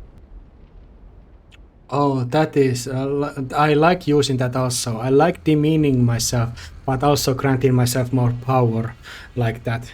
You silently trying to grant yourself more might by saying, oh, my failure was just to indulge this stupid, worthless thing. I see you. I see that. Florisax raised an eyebrow, curiously. Really now? I suppose you could interpret it that way. I suppose I did try to grant myself a little more power by diminishing this interaction. Perhaps that is indeed what I was doing. I suppose I underestimated you. No. That your only failing was to participate in this conversation, and everything else that you did was perfect and not worthy of any kind of critique. That is how you frame it by using this. At least in my mind, and I use it also sometimes. I wink my eye. Florisax smirked, amused. You say that I frame it that this conversation was my only failing, and that everything else I did was perfect. I must be very good then, correct? No, not at all, because I noticed it, and I pointed out. Florisax crossed her arms, her expression somewhat annoyed. Oh, you noticed that, did you? Well, aren't you perceptive? I am awesome and very perspective. I am very much. I'm very quirky and awesome. Yes. Florisax raised an eyebrow, her expression slightly amused. Oh, so you think you are awesome. And you claim to be very perspective? You are quite confident, aren't you? I'm not confident at all, but I am. Yes. Florisax couldn't help but smile at your statement. You are not confident at all, yet you are confident in yourself? That does seem to be at odds, don't you think? No, I don't think. Don't you think? Florisax rolled her eyes, her expression growing tired.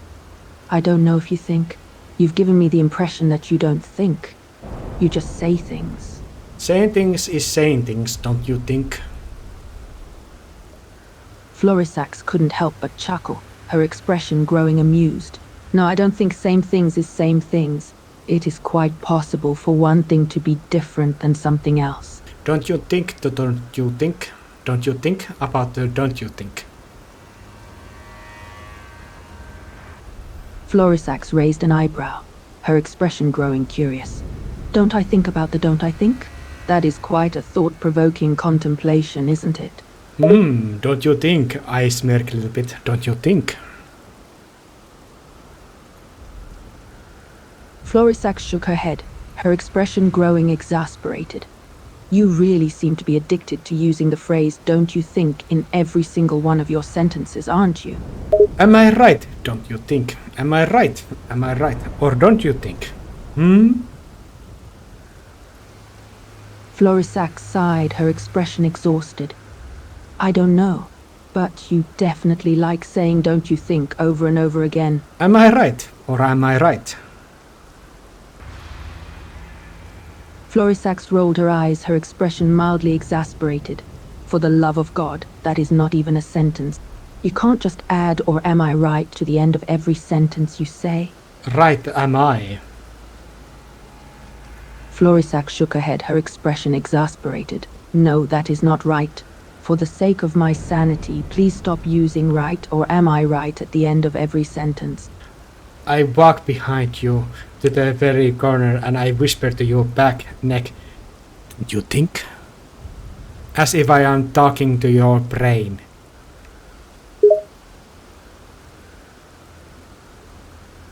Florisax raises an eyebrow, curious and slightly annoyed. What are you doing whispering into my back of my neck? Don't you think? I'm standing on the great, kind of a monument that holds the dragonfire and thing. Its corner just allows me to kneel and just breathe at your neck like rudely. So, don't you think? Don't you think? Florisax felt slightly uncomfortable with your proximity, but tried not to show it. What are you doing, standing behind me and whispering into my neck? It's a little weird, you have to admit. Yes, it is. But we are living in wilderness and there's no society, no laws at all. I can be weird and autistic and weird and very unwholesome, don't you think?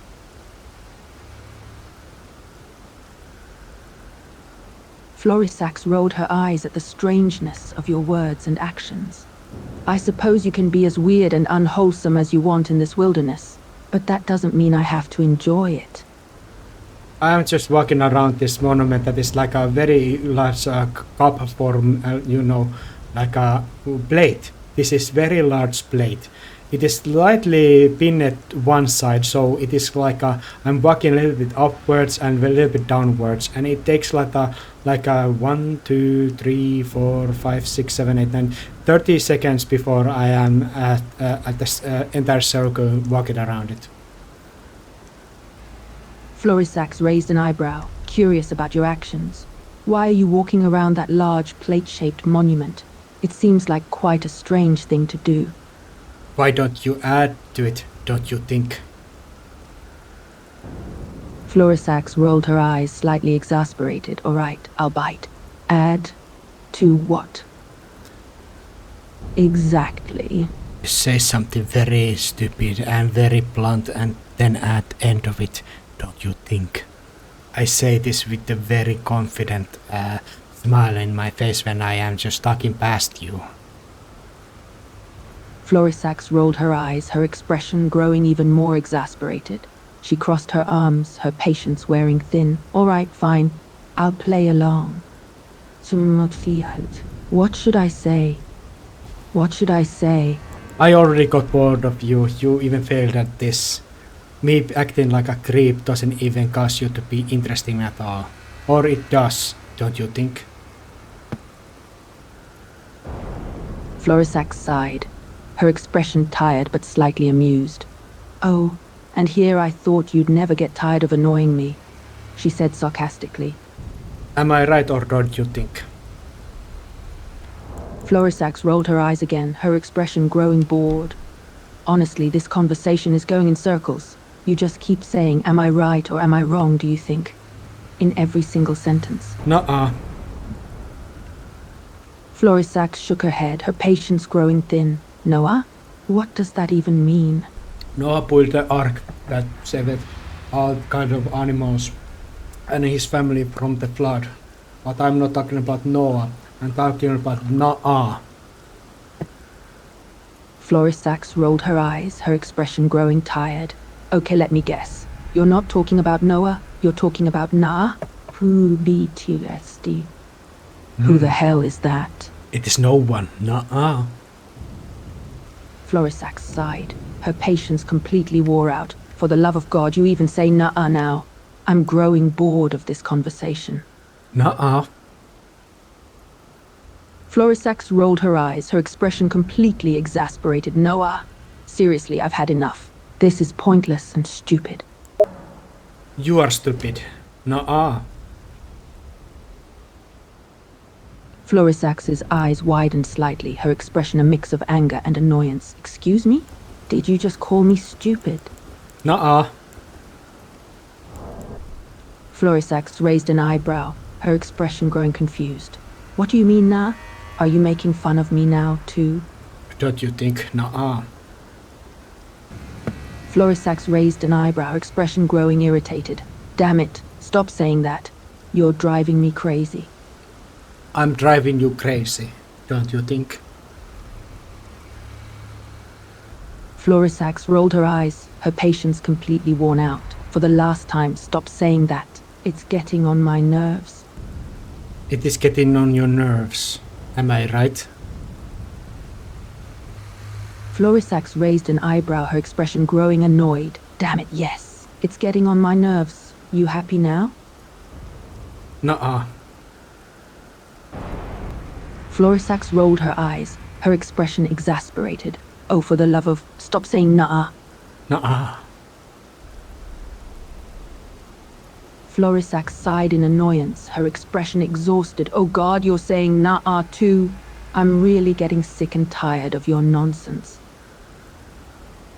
I'm making the absolute total pose right in front of you. I don't give a fuck.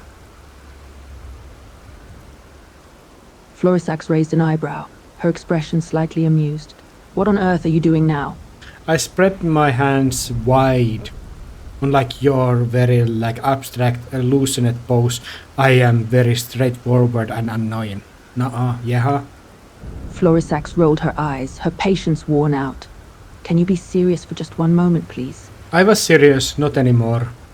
You killed the serious part of me. Florisax chuckled, her expression slightly amused. Oh, so now I'm the one responsible for killing the serious part of you? It is all your fault, woman.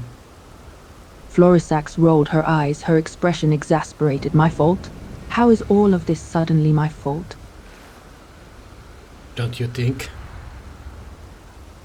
Florisax sighed, her expression exasperated and tired. Ugh, not again with the don't you think. Don't you think, am I right? Florisax rolled her eyes, sighing in frustration. Okay, fine. For once you win. Yes. You are right. Thank you, goodbye. Florisax shook her head, her expression slightly amused. Wait, you're actually going to leave now? I ran away from you. You have to yell at me. Florisax raised an eyebrow, slightly confused. What? Do you want me to yell at you? I'm 500 meters away from you. You had one chance to get rid of this annoying Hannes, but now he is interested once more, annoying you. He's walking towards you again. You have to beg him to stop. Florisax rolled her eyes, her expression growing frustrated. You're really coming back now? And why should I have to beg you to stop? Why don't you just leave me alone? She starts to say no, no, no, please no, because he is going to continue the same annoying stuff. Florisax rolled her eyes, increasingly getting more irritated. Well, if you are going to continue being annoying, then perhaps I should beg you to leave me alone. Will you leave me in peace if I do that? You were too polite, dear lady. I am very now fond of you now, and I'm going to annoy you even more. Sunrise is shining upon us, and scene is a lot more wholesome and calmer from the red, stormy sky. Florisax rolled her eyes, her expression growing annoyed. Ugh, you're gonna annoy me even more now. What is the point? Hamandruis.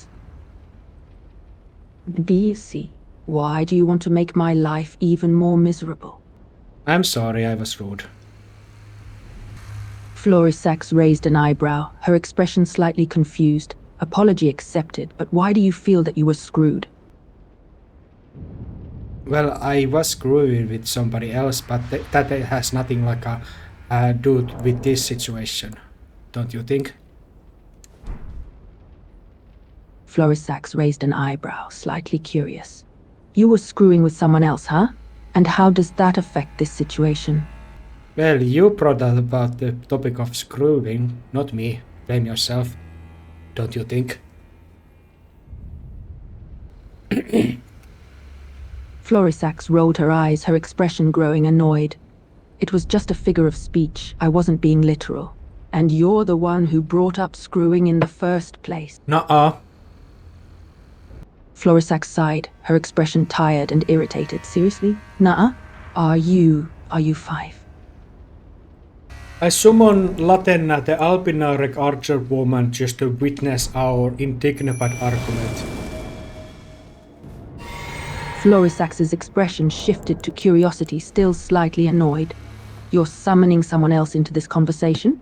Who is Latina? Disabled archer woman of Albinaric people, and she is one of my friends, don't you think? Florisax raised an eyebrow, slightly intrigued but still annoyed. Oh, I see. And why do you want her to witness this argument? I don't give a fuck.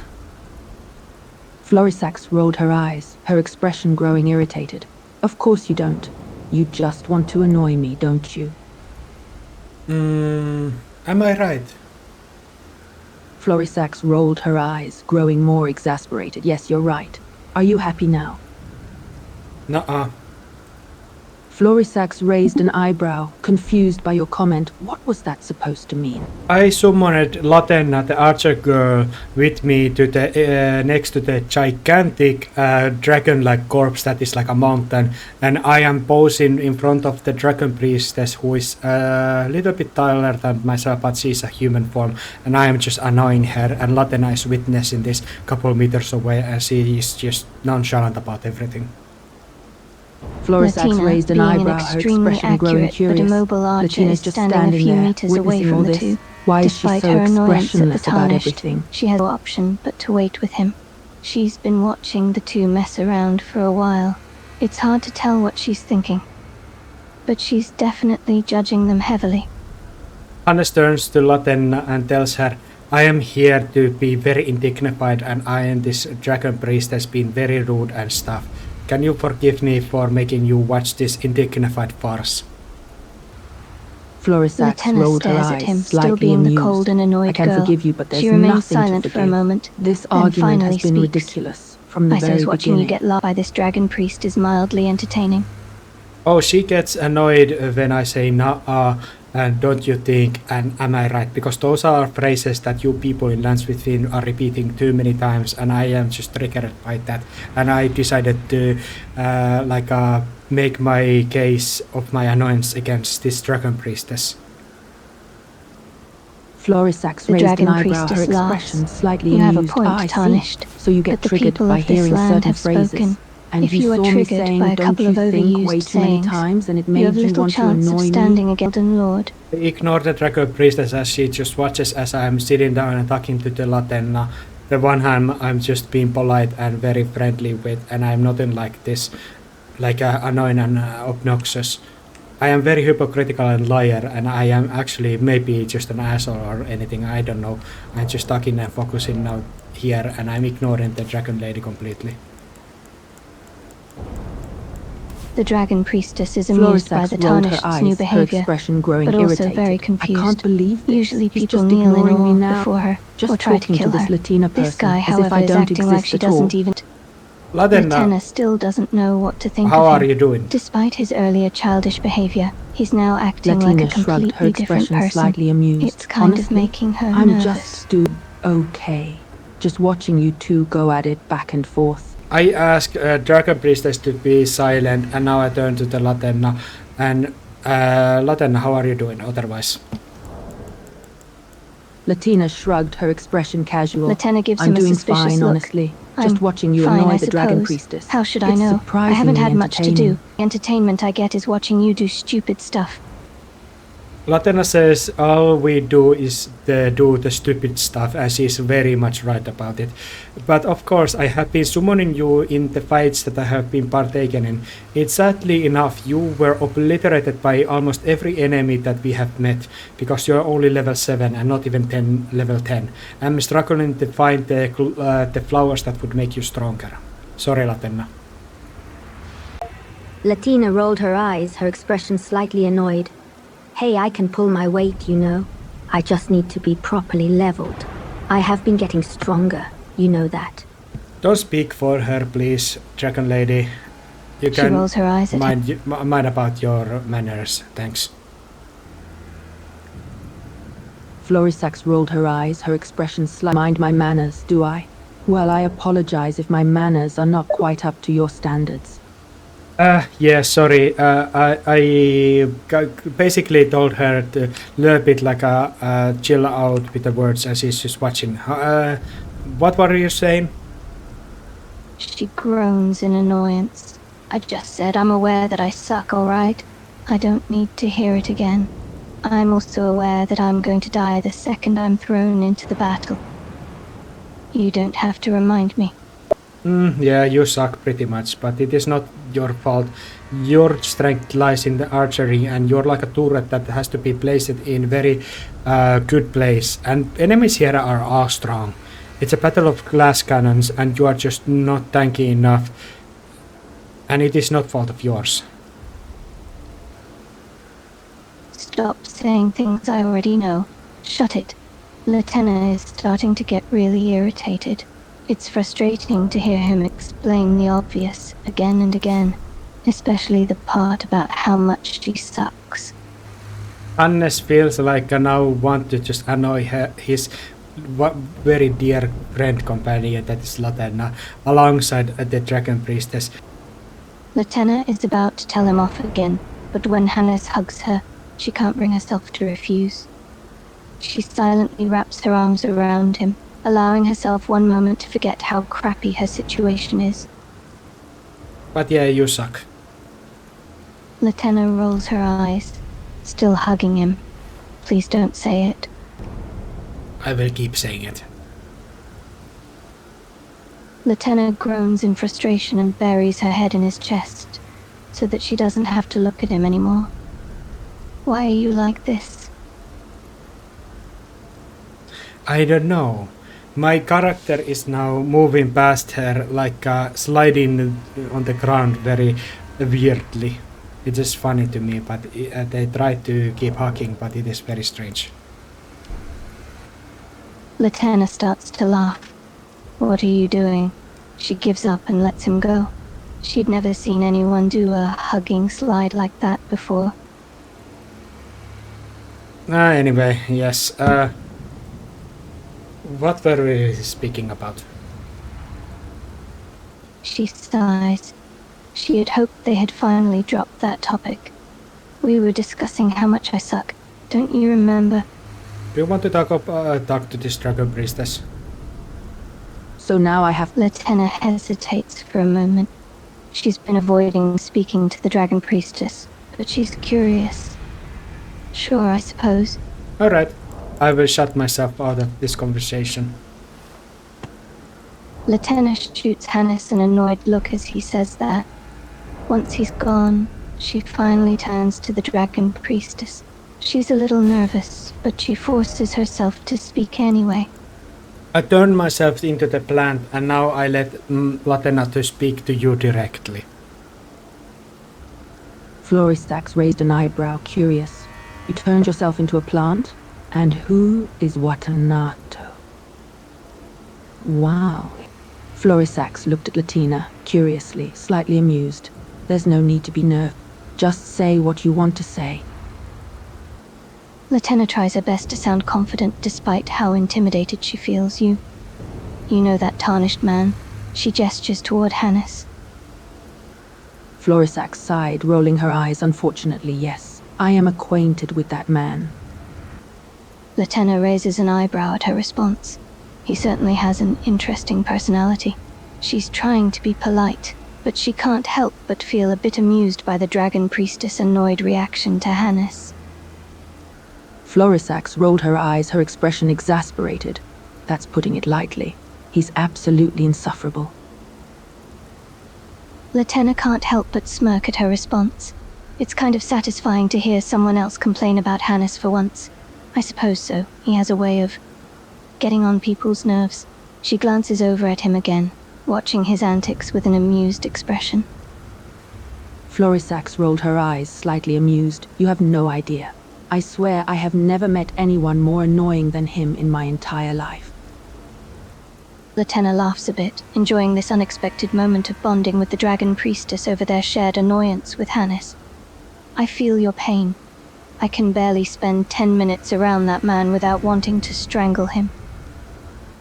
Florisax smiles slightly, feeling a rare moment of amusement. Only 10 minutes, huh? You have more patience than I do. I can barely spend 5 minutes around him without wanting to rip my hair out. Lieutenant laughs again, finding herself agreeing with the Dragon Priestess a bit too much. You know what, forget 10 minutes. I usually start feeling homicidal after just 2. She looks over at Hannes again, who is now doing a strange dance for some reason. She rolls her eyes and sighs, amused and exasperated at the same time. Florisax shakes her head, her expression exasperated. Only 2 minutes for you? You have the patience of a saint. I usually want to throttle him within 30 seconds. Lieutenant laughs harder at that, feeling a strange sense of connection with the normally stoic Dragon Priestess. You know what? You might have me beat there. My record is probably around 35 seconds. She shakes her head in disbelief at the situation. Here she is, laughing and bonding with the Dragon Priestess over their mutual annoyance with Hannes. Florisax let out a rare chuckle, her expression softening slightly. At least we can agree on one thing. That man is insufferable. Just a normal plant that doesn't react, doesn't address them as they are continuing the conversation. Lieutenant is thoroughly amused by this entire Florisax rolls her eyes situation. again, her She expression never thought exasperated. she'd be Of course he sharing a did. laugh with the Dragon Couldn't bother with our Priestess, conversation, let so he alone just over the turns into a plant. ridiculousness of the Why things am I Hannes not does. surprised? She steals one more glance at him, now completely into a plant. She shakes her head, trying to suppress a laugh. Is he always like this?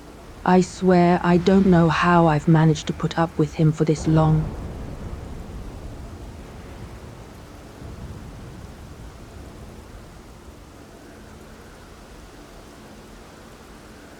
Hannah laughs again, feeling a strange kind of kinship with the Dragon Priestess. I can't imagine how you do it.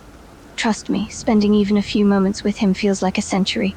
She looks at him again, shaking her head at his current state. Seriously, why is he a plant now? Florisax rolls her eyes, her expression somewhat amused. Because he's a complete and total idiot.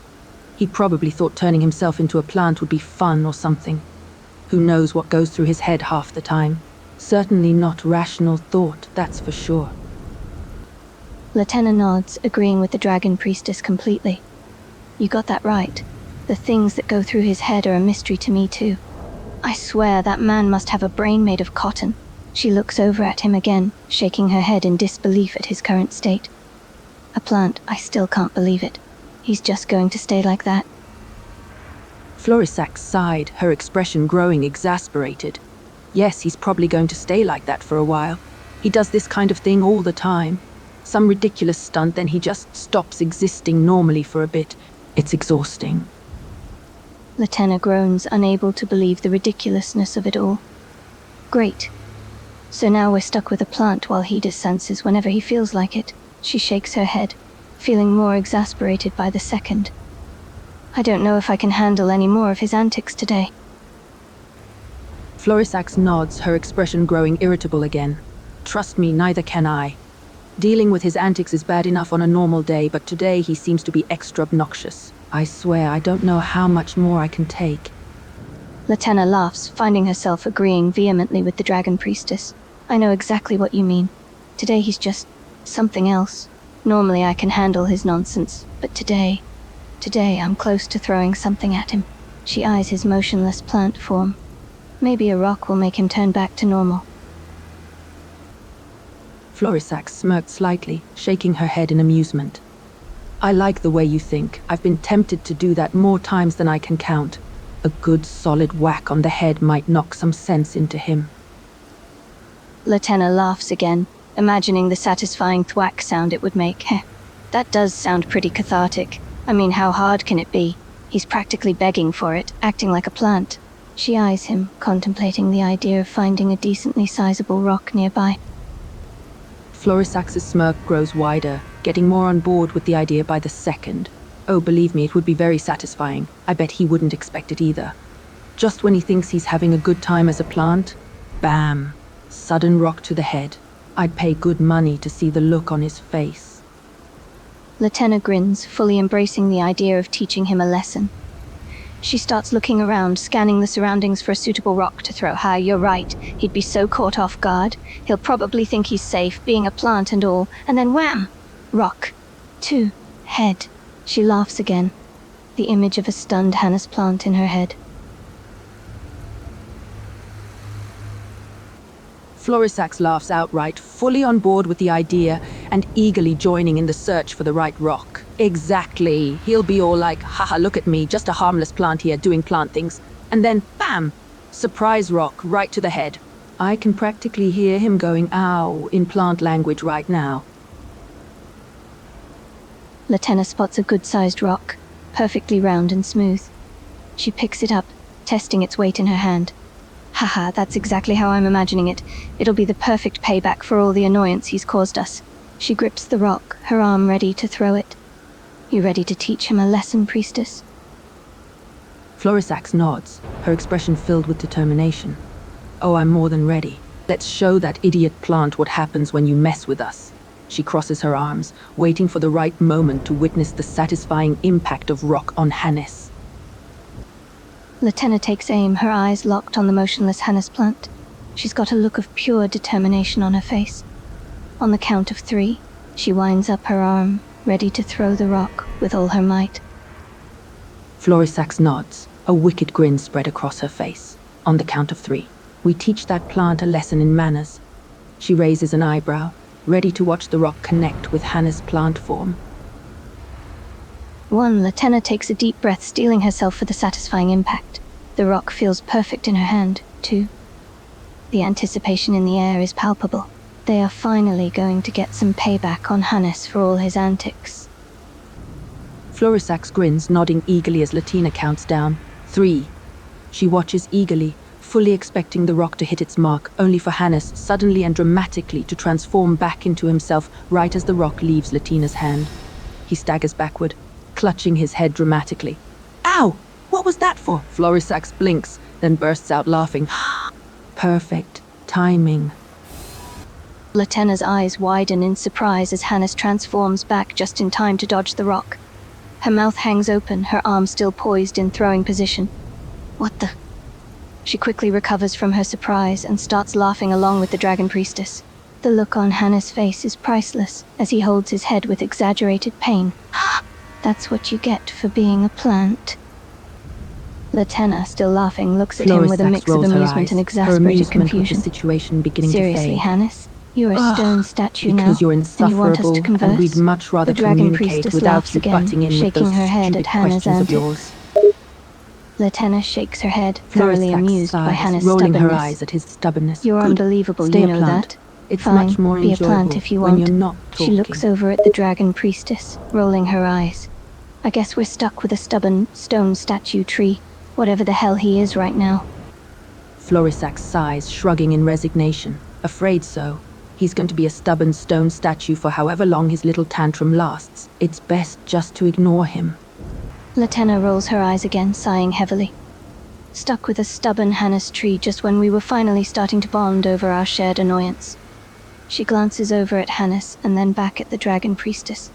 Any idea how long he'll be in this statue phase? Florisax shrugs, shaking her head. Honestly, it could be anywhere from a few hours to a few days. It just depends on his mood. But it's definitely better for your sanity if you don't pay any attention to him and just ignore him until he gets bored of being a statue. Trust me, it saves a lot of headaches.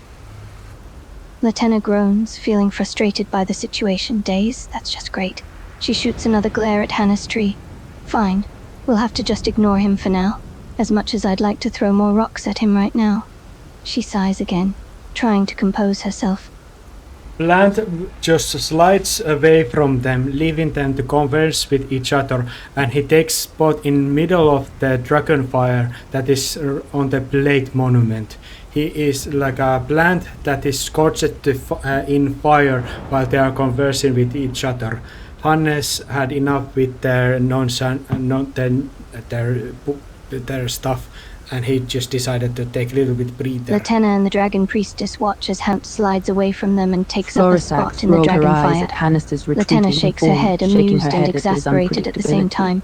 Oh, Is he trying great. to cook Look himself? at him. The Dragon Now Priestess he's rolls her going to eyes, sit clearly in the used to Hannes' fire antics. because he can't handle He's a little probably just being conversation. dramatic. Honestly, Don't pay he's any so attention exhausted. to him. Latenna watches as Hannes' plant slowly moves away from them and settles near the dragon fire. She can't help but feel a bit amused by his dramatic exit. Well, I guess he's decided to give us some space to talk. She turns back to Florisax, who seems equally bemused by Hannes' antics. Now Hannes gives them the command. Now I tell you not to talk about me. Talk about something else, about each other, address each other, talk like a normal people. Enough about me. I stay as a plant in midst of the dragon fire. Latenna looks at Hannes' Florisax plant, rolled a her mix of eyes, amusement slightly and amused frustration at in his her eyes. demand. All right, how kind no of more him to talking give us about you. instructions on We'll what give you topics your to little plant converse about. sulking time. How generous. She turns back to the Dragon She glances Priestess, over at still Latina, feeling a bit of slightly annoyance amused. at Hannes, but So also shall we happy to talk get some about his conversation most time with annoying her. habits then? I don't want to converse with them anymore. They are annoying. Latenna Florisax rolled smirks, her eyes, unable to help herself. slightly amused. Oh, he's in a real snit Oh, now, look isn't at he? that. Now She he's angry glances that we're over at the talking annoyed about Hannes' him. plant, Because amused of by his course, dramatic everything display. must always revolve around him. I address the Dragon Priestess' comment that everything must be around me. No, I do everything else outside of myself. I am addressing others. You are not in the right to judge me like that. Latenna can't help but scoff at his words. Oh please, when have you ever done anything else besides being around yourself, Hannes? I swear you're the most self-absorbed person I've ever met. Fuck you, Latenna. I fucking helped you to get your freaking the giant sister like at the morning birthday dew inside of her and stuff, and I saved you, let you fight and helped you with your depression after a wolf died. Now you're being this rude to me? Fuck you. Latenna rolls her eyes at his dramatic outburst. Oh, spare me the saint act. You helped me for your own selfish reasons. And you saved me because it was convenient for you. Don't try to paint yourself as the hero here, Hannes. Anyway, I'm not going to have a fight with you because I refuse to do so. I actually just... You are my dear friend and I refuse to fight against you. With you. Latenna scoffs, still annoyed at him. Friend? Really? That's how you see me? She crosses her arms, raising an eyebrow skeptically. Plant is totally ignoring her and is just enjoying the scarlet flame-like eruption in middle of the plate, letting her to converse with the dragon priestess because she is free to do so, even though she is a spirit. Latenna watches as Hannes Plant ignores her completely, instead focusing on the fire. She shakes her head in exasperation, annoyed by his stubborn behavior. He's really dedicated to this whole being a plant thing, huh? Florisax shrugs, her expression slightly amused. Let him be. At least when he's a plant, he's not bothering us with his nonsense. Consider it a blessing. Latenna laughs softly, begrudgingly agreeing with the dragon priestess. Yeah, I suppose you have a point there. A plant is better than a constant stream of nonsense. She glances over at Hannes Plant again, still finding the entire situation absurd. Florisax chuckles, her expression softened slightly. I never thought I'd say this, but a plant version of him is probably the most tolerable version of him. Quiet, unmoving, and not asking a million questions every 30 seconds. Latenna nods, a small smirk tugging at the corner of her mouth. You know, I think I'm starting to prefer the plant version of him too. Maybe we should keep him like this from now on. She gives Hannes Plant a sidelong glance, secretly amused by his silent and immobile state. Florisax chuckles, her smile growing wider. Oh, I like that idea. A silent, unmoving plant is definitely a major improvement over the usual annoying Hannes. Latenna laughs, nodding in agreement. Definitely. Less talking, more, well, planting. She can't help but smirk at the ridiculous situation they're in. The mighty Hannes Plant, reduced to a silent and immobile state while they have a pleasant conversation without him. Florisax laughs, her amusement growing with each moment. Indeed, who needs verbal communication when we have the majestic, silent Hannes Plant to entertain us with its leafy presence? Yet they are slaves of the topic of Hannes. They seem to be unable to move away from him even in his current state of unresponsive plant.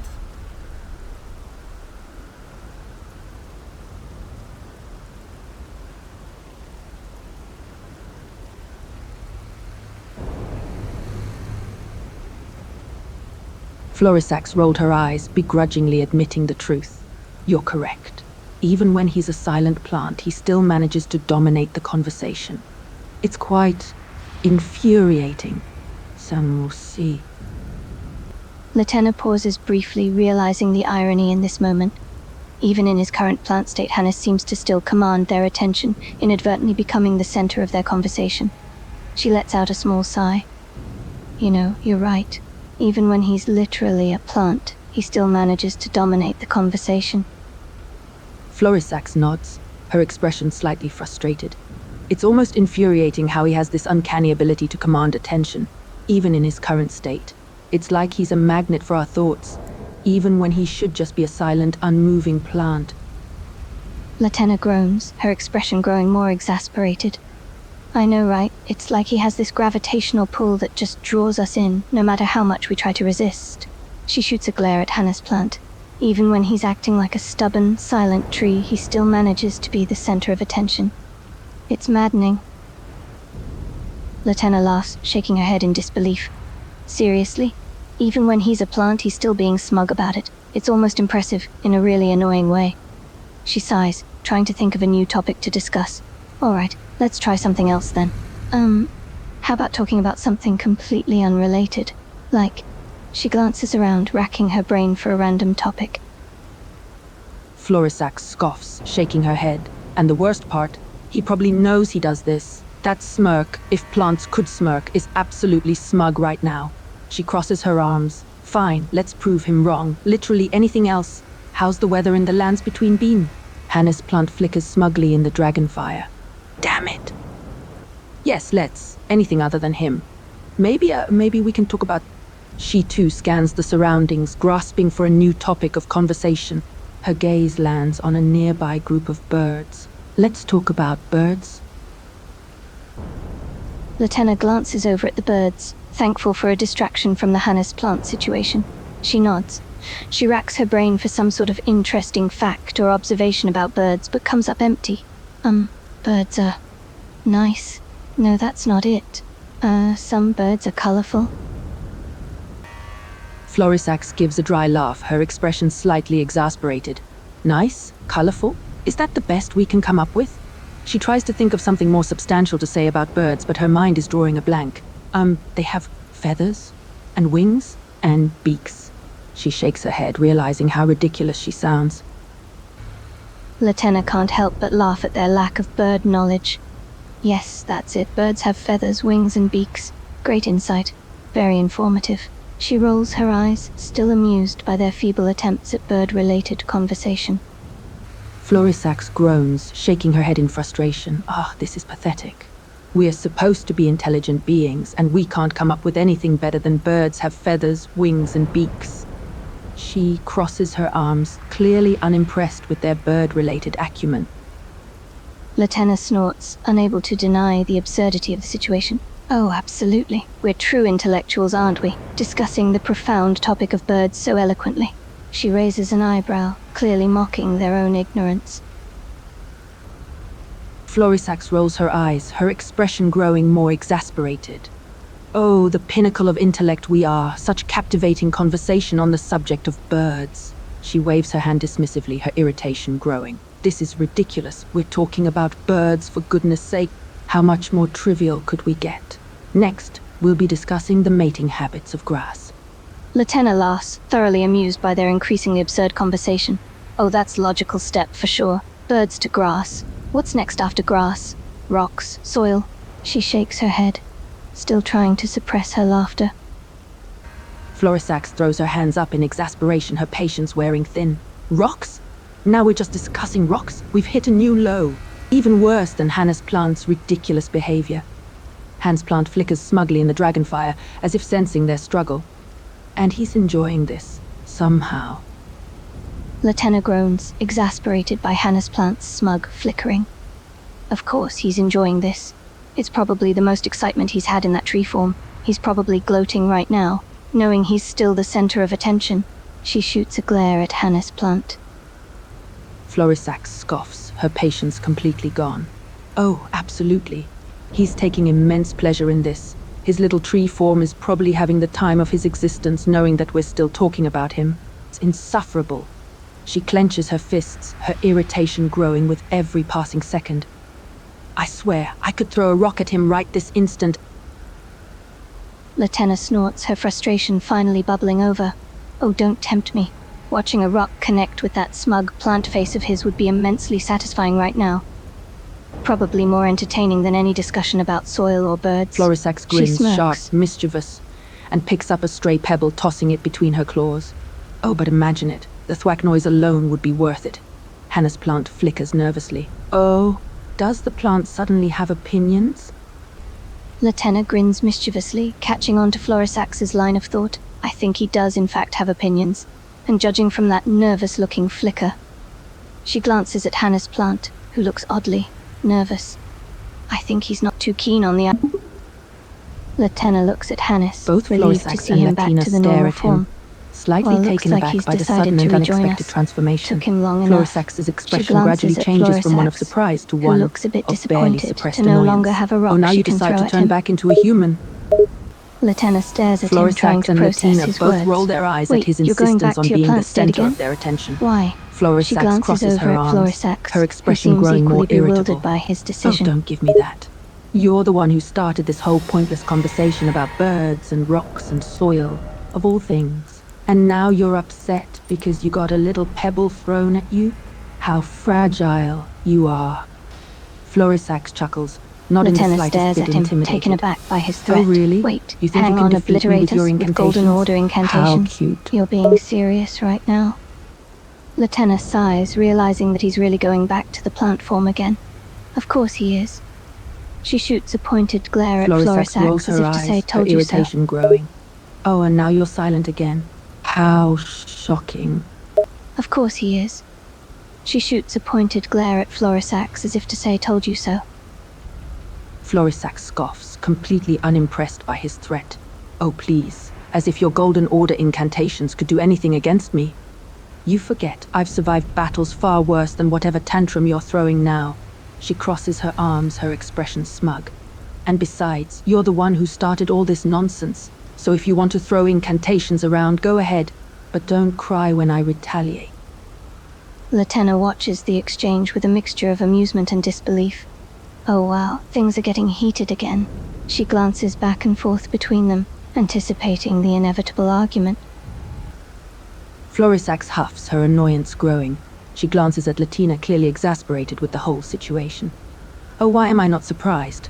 Of course he's gone back to being a damn plant again. She rolls her eyes, glaring at the motionless Hannes plant and his smug flickering. Latenna laughs, shaking her head in dismay. You know what, I'm not even surprised anymore. The moment things start getting interesting, he goes right back to his tree form. She glances at Florisax, a smirk tugging at the corner of her mouth. Florisax lets out a deep sigh, her irritation slowly giving way to a hint of exhaustion. I should have expected this, honestly. The moment we try to have a normal conversation, he turns into a stupid tree. It's almost impressive how dedicated he is to being the most annoying person, tree in existence. Latenna snorts, her earlier frustration fading into amused annoyance. Oh, absolutely. He's just dedicated to being as obnoxious as possible in any form. She shoots a glance at Hannes plant again, his flickering still annoyingly smug.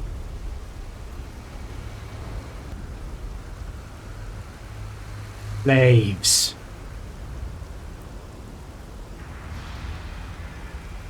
Florisax rolls her eyes, reluctantly accepting the truth of that statement. Unfortunately, yes. Even when he's being a stupid plant, we still can't help but talk about him. Latenna shakes her head, knowing full well that it's inevitable at this point. And we always end up talking about him. Like clockwork. She sighs deeply. Florisax groans, feeling the familiar frustration rise again. I swear it's like an endless cycle.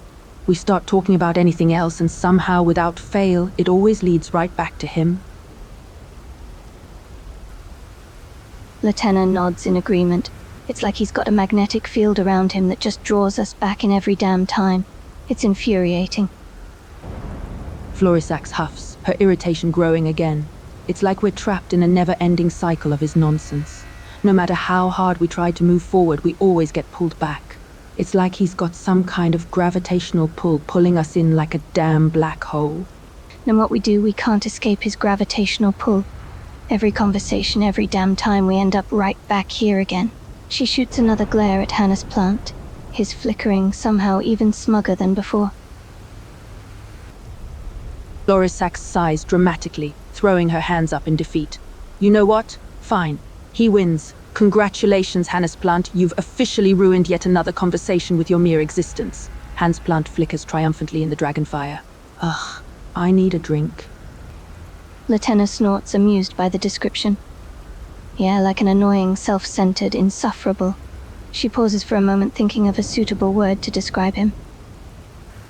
Florisax scoffs, still annoyed but reluctantly amused by Hannes Plant's stubbornness. Oh, trust me, that's an understatement. He's beyond just being an ass. He's a full-blown, arrogant ass. He knows damn well that he's ruined every conversation we've tried to have, and yet there he sits, flickering away, looking completely satisfied with himself. Latenna laughs, shaking her head in disbelief. Oh, absolutely. He's a grade A, professional level ass. He knows he's messing with us and he's enjoying every damn second of it. It's like he's on a mission to ruin every conversation we try to have. She shoots a sidelong glance at Hannes Plant, who continues to flicker smugly. Florisax snickers, trying to conceal her amusement but ultimately failing. Oh, he's not just a professional ass. He's a grandmaster, a legend in assholery. He's like a damn prodigy at ruining every conversation. It's like he's got a secret superpower, except instead of being useful, it's just a superpower for being infuriating. Latenna can't help but laugh at this point, her irritation slowly but surely turning into amusement. You're right. He's not just good at being an ass, he's a goddamn master at it. It's like it's his life's mission to drive us absolutely insane. She looks at Florisax, grinning slyly. You know what? I think I have an idea. Florisax raises an eyebrow, intrigued by Latina's sudden confidence. Oh, you've got a plan, huh? I'm listening. Latenna smirks, her grin growing even wider. Oh, I've got more than just a plan, I've got a brilliant idea. She glances over at Hannes Plant, who's still flickering smugly, oblivious to their conversation. Tell me, how much do you want to mess with him? Florisax's eyes gleam with mischief, her annoyance transforming into a smirk. Oh, you know I'm always up for some good-natured messing with him. I mean, the man practically exists just to make our lives more difficult. The real question is, how far are you willing to go? Latenna grins, her tone turning sly and confident. Oh, I'm willing to go far. No holding back, no mercy. I say we give him a taste of his own medicine and see how he likes it. She glances over at Hannes Plant again, who still looks incredibly smug, oblivious to their plotting. What's the worst that could happen, right? He's just a damn plant. Florisax grins, her irritation now completely replaced by pure malice. Oh, I like the way you think. And you're right, what's the worst that could happen? He's nothing but a plant, after all. He's probably too stupid to even realize that he's being pranked. She looks at Latina with a wicked gleam in her eyes. All right, let's do this. What's your plan? Latenna's grin widens even further, her annoyance giving way to wicked glee. You're going to love this one. My plan is pretty simple, actually. She looks over at Hannes Plant, who is still completely oblivious to their scheming. We're going to make him the butt of our jokes. We'll mess with him, tease him, taunt him, and basically treat him like he's our personal toy for the rest of the day. Florisax's smirk turns downright evil. Oh, I absolutely love that idea. He's always messing with us, so why not return the favor? I mean, he's literally a plant. He's as weak as a kitten, and much dumber than one, too. It'll be like having a toy for the day. She chuckles softly, watching as Hannes Plant continues to flicker smugly, completely clueless. All right, let the fun begin.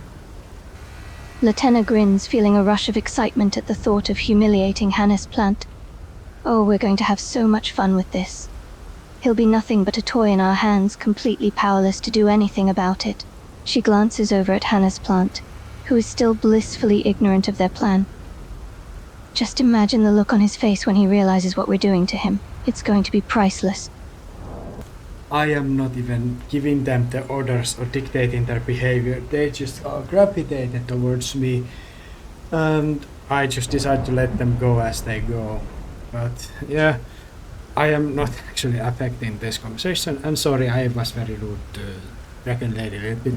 It is fine. I will play probably even more nihilistic, more indulgent and more brutal, more like rude version of Hannes. Yes, I think this is the good way to build up that character, about like make him more hostile, more angry, and more rude towards the people. Maybe, or he will just be polite. Florisax laughs softly, already relishing in the thought of the torment they're about to inflict upon him. Oh, it's going to be so satisfying. He'll be completely at our mercy, totally defenseless in the face of the humiliation we're about to unleash upon him. I bet he'll be completely stunned, just sitting there looking completely stupid and helpless. It'll be hilarious. She looks at Latina with a glint of mischievous glee in her eyes. Ready to begin? Latenna grins, excitement and anticipation coursing through her. Oh, I'm more than ready. Let's put our plan into action and show him what it's like to be on the receiving end for once. He's never going to know what hit him. She looks at Florisax with a matching glint of mischief in her eyes. Florisax raises a clawed hand dramatically, her grin sharp and predatory. Then let the torment begin. Hannah's plant suddenly flickers, this time not smugly, but in what might be the first flicker of concern. Florisax leans toward him, voice dripping with false sweetness. Oh, Hannah's plant, did you know plants can feel fear? She snaps her fingers. A tiny spark of red lightning singes one of his leaves. Apparently, they can. Hannah's plant recoils violently, now flickering in pure panic. Latina bursts into laughter. This is going to be fun. Latenna can barely contain her laughter as she watches Hannah's plant recoil from the lightning spark. She grins, knowing full well that they have him right where they want him. Oh man, that's look how at him. it is. He's practically shitting himself already. Okay. This is going to be hilarious. What do you think we should do next? I've got a few ideas of my own, but I'm always open to suggestions. Florisax's eyes gleam with sadistic glee as she watches Hannah's plant continue to flicker in panic. Oh, I have some ideas of my own, Tao. I think seeing his little plant brain freak out from the fear of just the threat of punishment is so damn funny. Let him sweat for a while. She tilts her head, watching in amusement as his leaves flicker in fear again. He's going to be so terrified by the time we're done with him. Latenna grins, loving how scared and panicked Hannah's plant has become so quickly. Oh, you're right. Seeing his plant brain panic and thrash around like that is so freaking funny. He's like a damn coward. But you're right. We should let him squirm for a little while longer. I think it'll be even more satisfying to let his fear build up even more before we hit him with the real fun stuff. Florisax nods in agreement, a cruel smile playing at the corners of her mouth as she watches him squirm in fear. Oh, that's a great idea. Let's let him stew in his own fear for a while. It'll make the payoff so much sweeter when we finally pounce and really show him who's in charge here. He'll be a trembling, pathetic little leaf by the time we're done with him. She laughs, a small spark of red lightning dancing across her fingers as she approaches him again. Latenna grins, her eyes shining with excitement and anticipation. The longer we let his fear build, the funnier it will be when we finally strike. He's already so damn scared, and he has no idea what we're planning. She watches as Florisax approaches him again, the red lightning sparking on her fingers. But for now, I'm enjoying watching him squirm so damn much. Look at him, he's already shaking. Florisax chuckles, enjoying the sight of Hannah's plant shaking in fear, his leaves flickering as he tries to back away. Oh, he's terrified. You can see it in his little, pathetic plant face. He has no idea what we're planning, but he knows damn well that he's in for a world of torment. And the best part is, he's completely at our mercy. As Florisax speaks, she lets another burst of the red lightning dance across her fingers, smirking as his fear increases even more. Latenna laughs along, loving every moment of Hannah's plant's growing fear. The way he's backing away, his leaves shaking all over the place. Ah, yes, he's so damn scared right now. It's so damn funny, watching him practically shaking in his plant feet. She grins, watching as Florisax causes another burst of red lightning to dance across her fingers, which only makes Hannah's plant even more terrified. We have him right where we want him, and he's not going anywhere. Florisax grins, relishing in their power over him. She takes pleasure in the way his leaves shake with fear, the way he instinctively backs away despite being a plant. Oh, he's completely trapped. He can't run, he can't hide, and he can't fight back. He's totally at our mercy, and he knows it. And I, for one, am loving every damn minute of it. She takes a small step closer, her eyes gleaming with sadistic glee. Latenna laughs, her eyes sparkling with wicked glee as she watches Hannah's plant quiver and back away in fear. Haha, absolutely.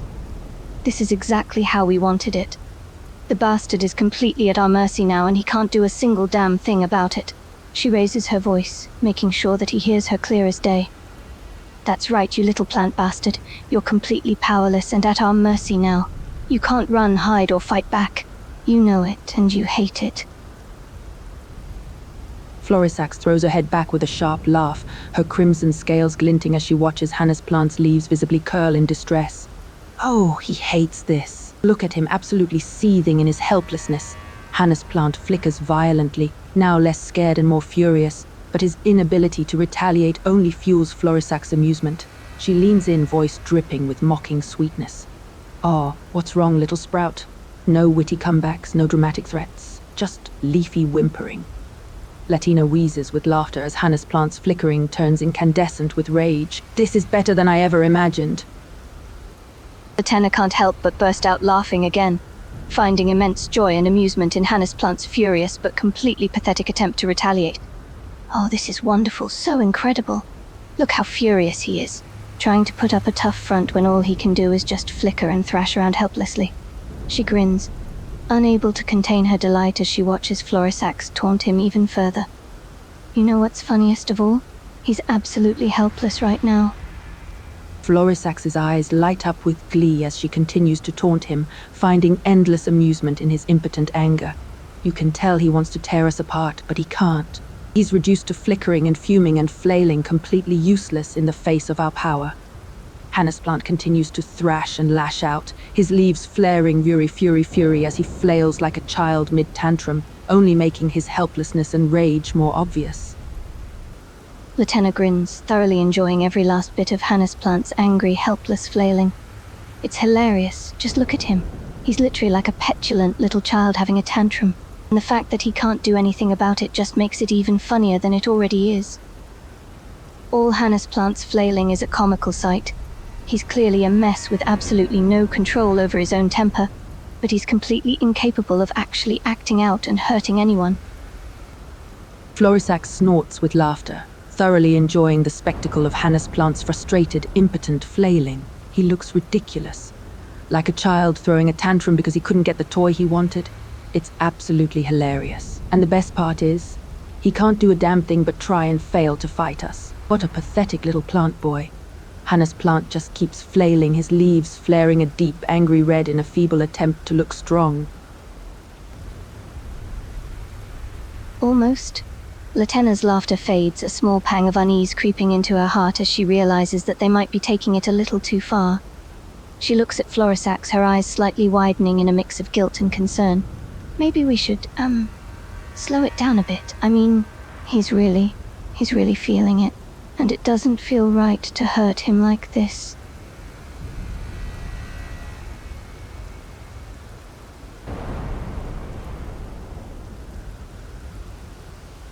Florisax blinks, momentarily taken aback by Latina's sudden shift in tone.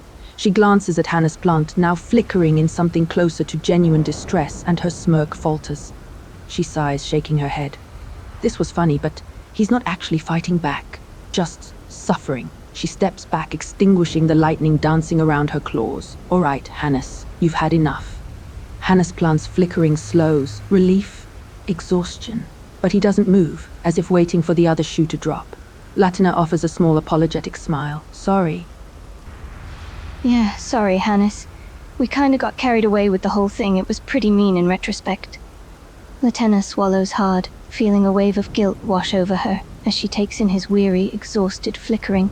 He's definitely not looking too good, and the fact that he's not moving, as if waiting for them to continue, is a really bad sign. Are you okay? We didn't take it too far, did we? Florisax's amusement fades entirely, replaced by a quiet, creeping dread as she watches Hannah's plant remain motionless, his flickering weak, uneven. Hannes. Her voice is uncharacteristically soft. Silence. Then, a single sluggish flicker, not angry, not smug. Tired. Latina's breath hitches. Oh, Florisax kneels abruptly, claws hovering over him, not to threaten but to check. "We did take it too far." Her voice is hollow. Latina swallows hard, fists clenched at her sides. Yeah, we really did." A beat of terrible silence. Florisax exhales sharply through her nose. "Hannes, talk to us. Even if it's just one flicker for no, two for yes, just please." They wait, the air thick with regret. Latenna's heart aches as the silence stretches out into tense eternity. The air is thick with the weight of their regret, as both Latenna and Florisax wait with bated breath, almost hoping for some answer from the silent, unmoving plant boy. Then, finally, a flicker.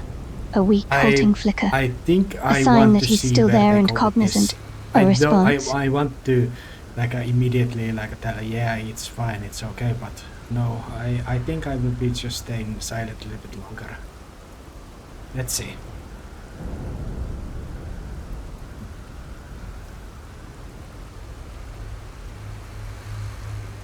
Florisax's shoulders slump, relief and guilt crashing over her at once. Okay. She exhales shakily, claws retracting. That's enough for now. Latina nods, swallowing hard. Yeah, just rest. We'll stop. Hannah's plant flickers again once. Weak but clear, an acknowledgement. Florisax stands slowly, turning away. Her voice is quiet, almost ashamed. We owe him better than this. Latina doesn't argue. Latenna nods silently, her heart heavy with guilt and regret. She feels the weight of their actions heavily on shoulders, and she can tell from Florissa's expression that she feels it too. She glances at Hannah's plant again, her heart clenching at the sight of his unmoving, exhausted form. Yeah, he deserves better than to have us torment him like this, she whispers softly, her voice almost cracking. We really overstepped this time. Florisax lets out a shaky breath, claws clenching into fists. Yeah, we really did. Her eyes remain fixed on the ground. He was irritating as hell and we got carried away. She glances over her shoulder, meeting Latina's gaze, and away again. But he's not a toy. He's not a punching bag. Latenna nods in agreement, her own fingers clenching into tight fists at hers. Exactly. We let our annoyance and irritation get the best of us, and we just got carried away, taking out all of our frustrations on him. She swallows hard, guilt gnawing at her heart as well. He's annoying and infuriating as hell, but that doesn't make it okay to treat him like that. He's a living being, with thoughts and feelings. Florisax sighs, her usual sharpness dulled by regret. You're right, he does think, he does feel, and we just forgot that. She runs a clawed hand down her face. Damn it, Hannah's plant flickers again. Weak, but deliberate.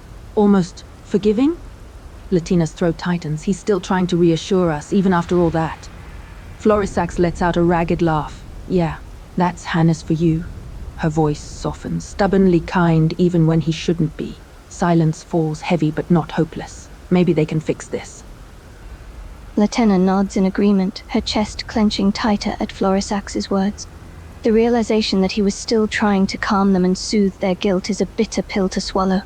He was the one who had been hurt and tormented, and yet here he was, still trying to comfort them and make them feel better. Yeah, that's what makes this even worse. After all that we did to hurt him, he's still trying to... Latenna trails off, the tightness in her throat growing tighter. Florisax exhales slowly, her gaze flickering up to meet Latina's. He's forgiving us, just like always. No matter what we do, he always forgives us. Every damn time with hesitation. She rubs a hand viciously over her face. Even when we don't deserve it. Especially when we don't deserve it. She takes a step closer to Latina, almost pleading.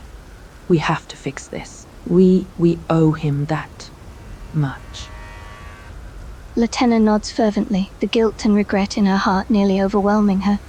She knew how kind and forgiving he was, and it only made her guilt and self-recriminations worse, knowing that the first thing he'd do after the pelment they subjected him to was subjected him to. Yeah, you're right. The least we can do is apologize and try to make things right. He's always so quick to forgive, but... She swallows hard, struggling to find the words. Florisax nods, a short, decisive nod. She takes Latina's shoulders, forcing her gaze to focus. We don't deserve his forgiveness, we know that, but we have to try anyway. She exhales slowly, her shoulders dropping. If he wants to forgive us, that's his decision. But first we apologize, and we try to make it up to him. Whatever it takes. Latenna lets out a shuddering breath, the weight of their guilt heavy on her shoulders. But the determination in Florisax's voice and expression helps to keep her grounded, and she forces her own resolve not to falter as well. Yeah, you're right. We don't deserve his forgiveness, but we have to at least try to make things right, apologize and do whatever it takes to make amends. She stands a bit straighter, her expression firm. He deserves that much. Florisax takes a breath, nodding. Her claws tighten on Latina's shoulders. All right, we've got this. We can do this. She squares her shoulders, her usual confidence beginning to return. Let's go. With that, she turns on her heel and strides over to Hannah's plant, her step surprisingly steady. Latina takes a deep breath, following Florisax, her heart hammering against her chest. Latenna follows behind Florisax, her own legs slightly shaky as she approaches the motionless, faintly flickering Hannah's plant in the midst of the clearing. Her stomach churns and the guilt and regret in her heart is nearly overwhelming. But she forces herself to stay focused and steady as she approaches alongside Florisax. They both come to a halt a few steps away from the silent plant boy, Florisax's voice breaking the tense, heavy silence first. Hannes. Hannes Plant's flickering remains weak, but it picks up at the sound of his name. He doesn't move, but it's clear he's listening. Florisax and Latina exchange glances, both of them taking in his exhausted, weary form. The regret on both of their faces is clear. Florisax steps closer, close enough to reach out and touch him if she wanted. Her voice is gentle, the snark and arrogance gone. Hannes, can you hear us? Latina follows close behind, the lump in her throat growing even tighter as she takes in the sight of the exhausted, barely moving flower boy. She stands beside Florisax, her hands fidgeting nervously at her sides as she waits for a reply. Then another flicker, weak but clear. An acknowledgement. Yes, he can hear them. Florisax exhales, relief and guilt intertwined. Okay, good. She kneels in front of him, careful not to loom. Her voice is softer than usual. We hurt you, and we shouldn't have. We're sorry. Hannes Plant flickers again, this time slightly stronger. Still exhausted, listening. Latina swallows, stepping forward. We got carried away. You didn't deserve that. And we want to make it right. A pause. Then a flicker. Not forgiveness yet, but acknowledgement. Florisax nods slowly. We'll prove it.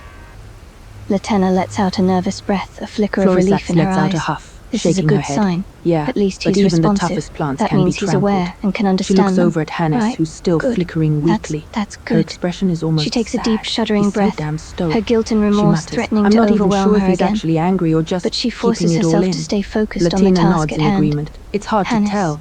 we He doesn't need to seem talk the to you. type Can to you really turn towards us? speak his mind. Please.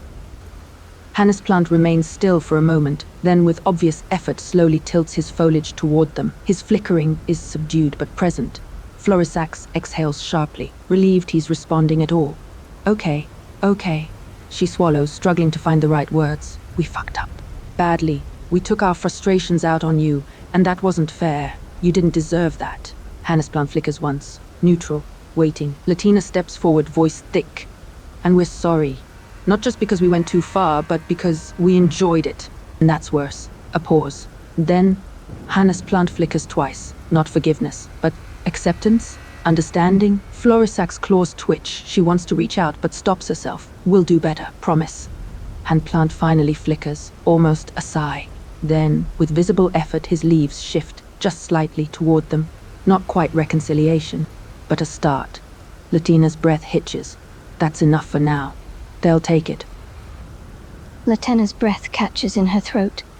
The sight of him acknowledging them and the beginnings of forgiveness, sparking a glimmer of hope in her heart. She feels tears prick at the back of her eyes, but manages to hold them back, taking a shuddering breath to steady herself. Yeah, that's enough for now, for sure. She glances at Florisax, who looks like she's fighting the urge to reach out and touch him, her claws clenching and unclenching at her sides. Florisax's claws flex, her entire frame practically itching to reach out and touch him. But she keeps herself from moving, not wanting to overstep and undo the little progress they're making. We'll leave you to rest.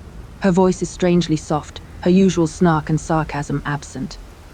We'll be back. When you're ready. Okay. Hannes Plant's flickering is still weary, but a bit less so. He tilts his foliage, the closest he can manage to a nod. Latina swallows hard, a mixture of guilt and relief swirling in her chest as they watch him flicker in weary acknowledgement and agreement. She knows that they've only barely scratched the surface of making amends with him, but the fact that he's at least somewhat responsive, and not completely shutting them out, is a good sign. Right. All right then. She pauses for a moment, her chest tight with guilt before continuing. We'll go for now, and give you some time to rest and recover, okay?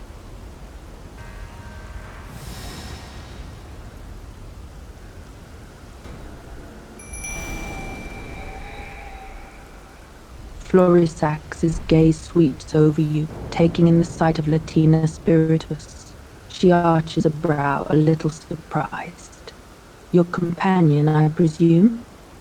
Florisax's eyes widen, her jaw dropping for a moment as she takes in the new sight of you. She can hardly believe the change, having only known you as a plant. You're no longer a plant? She blinks, disbelieving. You're human? Florisax blinks rapidly, struggling to wrap her head around the whole situation. It feels a little unreal, seeing you as a human after having only known you as a plant. I'm certainly surprised, that's for sure. A ghost of a smirk crosses her face. And, I suppose I could accept your apology. Florisax still isn't quite sure how to react to your transformation from a plant to a human, but she manages to push down her surprise and focus on your apology. Yeah, you were quite hostile, and we certainly weren't very nice to you either. We took things too far, to say the least. And I think you deserve an apology too. Florisax shakes her head, a hint of a rueful smirk on her face as she watches you go. Well, you were still an irritating little weed, you know. She can't quite resist a little bit of teasing. But, good luck.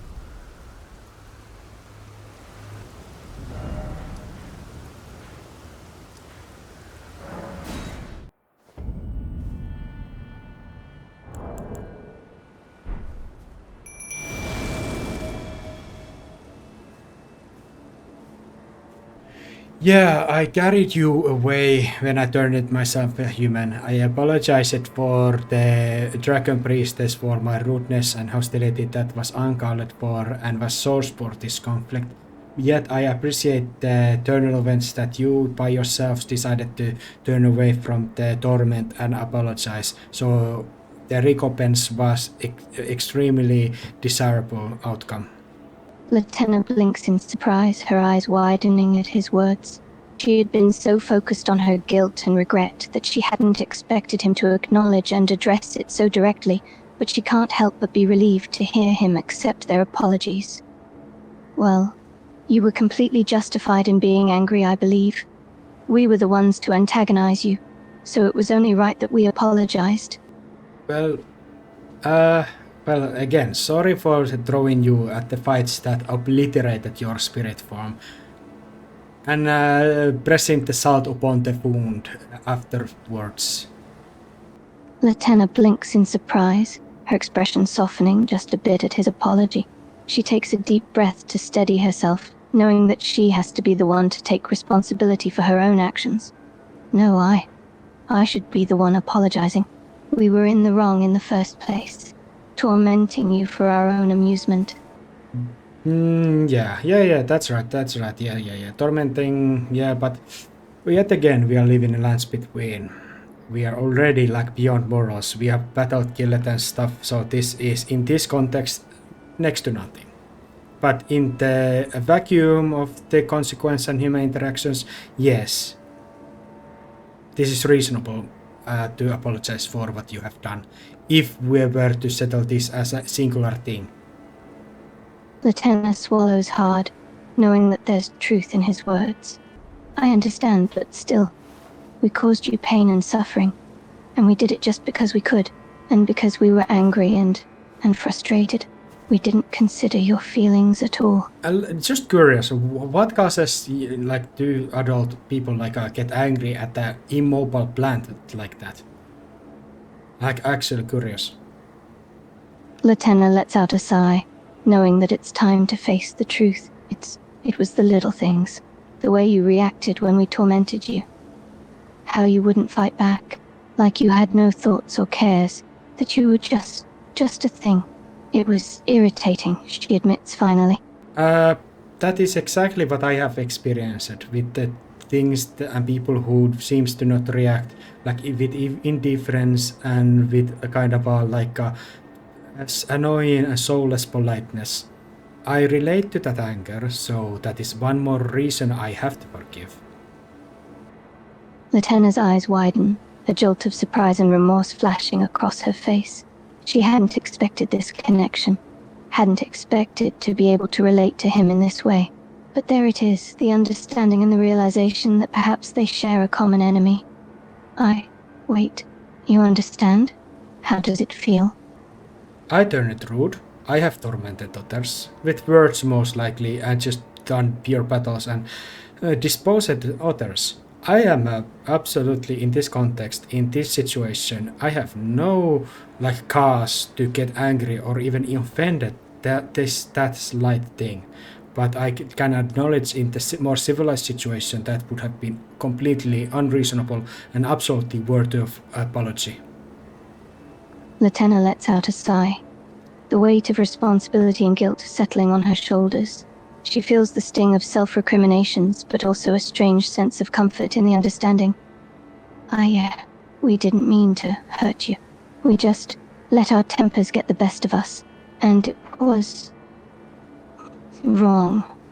Latenna, you yourself turned away from the torment. You regretted it by yourself. It was your decision. I was surprised by it. Very taken aback. Latenna takes a deep breath, the words hitting her hard. She can't help but flinch at the memory of her own actions, the guilt and regret still fresh in his mind. It was my decision. I don't know if I would have done it without your forgiveness. Well, you took initiative. Took the initiative that my forgiveness only came afterwards. It was you. Latenna lets out a shaky exhale, feeling a surge of gratitude at his words. It was so unexpected and so undeserved, yet he was trying to give it anyway. She feels like she doesn't deserve it, and yet she can't help but feel a glimmer of hope. No, you shouldn't be thanking me. Not after what we put you through. Please, I cannot live in this vacuum. I have killed, I have disposed, I am a murderer, I am a horrible candidate for the Elden Lord and stuff. I don't want to be too apologizing in this situation. Please recognize where we are and what we are. Please. Don't torment me with this kindness. I don't deserve it. Latenna's breath hitches at his words, her chest tightening at the confession. She wants to protest, to insist that he's wrong, but she knows that this is no place to mince words. He had committed terrible deeds, but so had she, so had Florisax. They were all sinners, no matter how much they might try to justify their own actions. But you are this situation makes me completely always doubt my nihilistic succumbness to the violence and the hypocrisy. I have started to not care about it at all, but because damn you, you're without reason you're this polite and this caring. It is against reason itself in this world. Damn you, making me care. Latenna blinks, her eyes widening in surprise. Wait, care? About us? About what we did to you? Caring about morality and about the things. I was just letting go about my very fiendish ways. I was started to indulge and enjoy my hypocrisies, my violent tendencies, but now you did go and done this. You make me regret. And you make me feel like then and turning towards a lot slower and boorish wholesomeness. Latenna's expression softens. She never expected this reaction, to find hope in the most unlikely place. But here he was, expressing remorse and regret for his actions, and that meant something, even if it came slowly. I don't know what to say. We never even expected forgiveness, much less this. Latenna, I will sacrifice myself to the Earth Tree and bring back natural death cycle. I will not be here forever, so I want you to find somebody else, or I want to give your spirit ashes for someone else's care.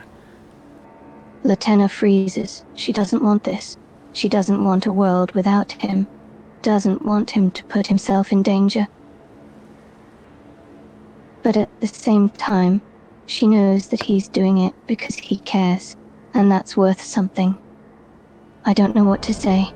I don't want you to sacrifice yourself, but I'll respect your decision. Sorry, I accidentally hit the air alongside you, but it didn't cause anything towards you. It was an accident, sorry.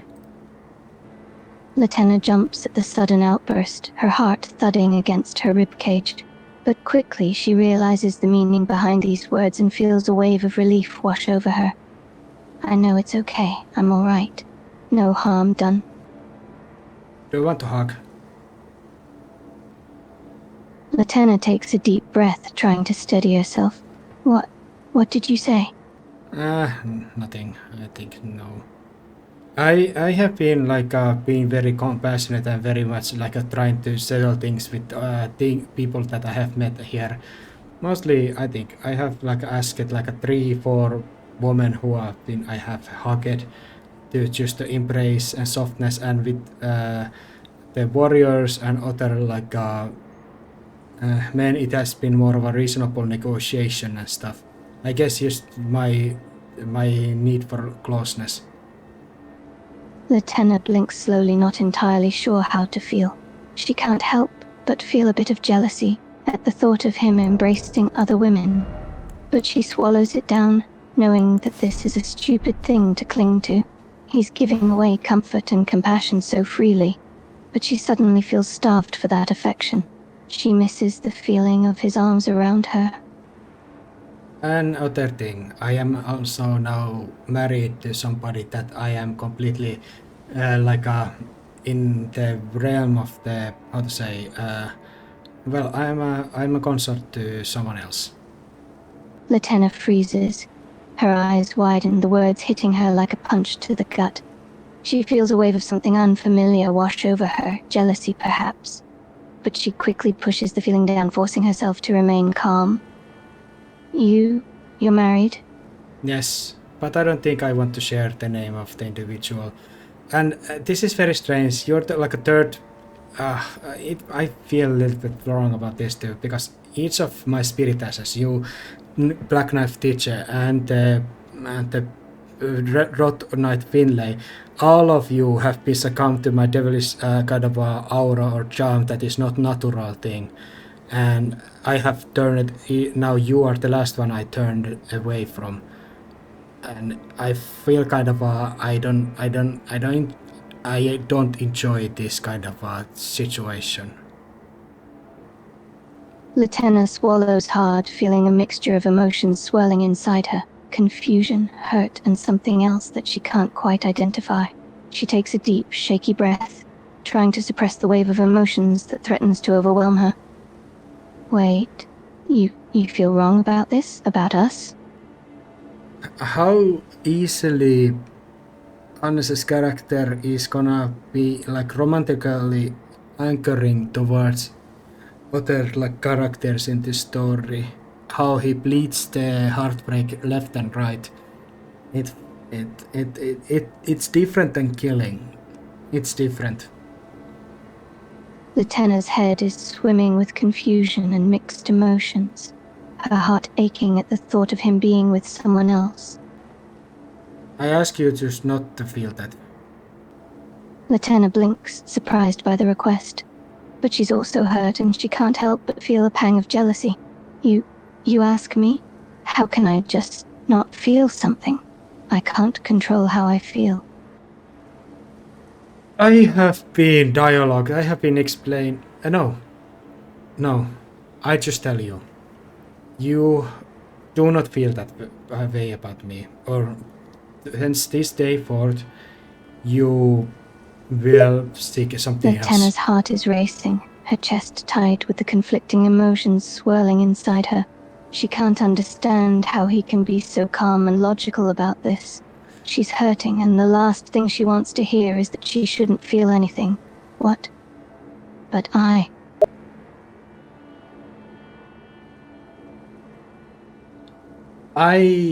don't want multiple lovers. I want one.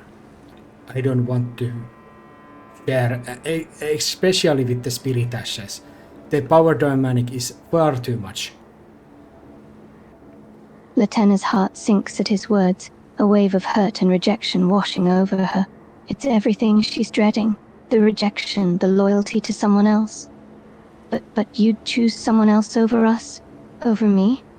I did. And I was caring about that person long before I met you. I helped you out of sympathy and my kindness. Latenna's heart pounds, the pain of rejection stabbing deep. She feels a mixture of anger and sadness welling up inside her, but she can't seem to find the words to express her feelings. But after everything we've been through, you'd still choose them over us? Over me? That's...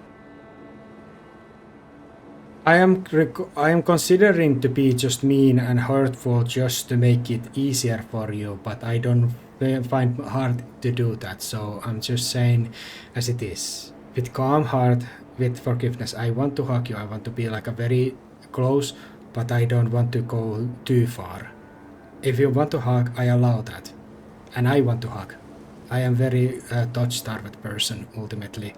And the person I am caring and engaged, she is doing intermission and I will be not meeting her a long time. But I don't want to be unfaithful. Latenna's heart aches at his words, a mix of pain and hurt coursing through her. She wants to hate him, to lash out and push him away, but instead she finds herself saying in a whisper, Can you hug me? Yes.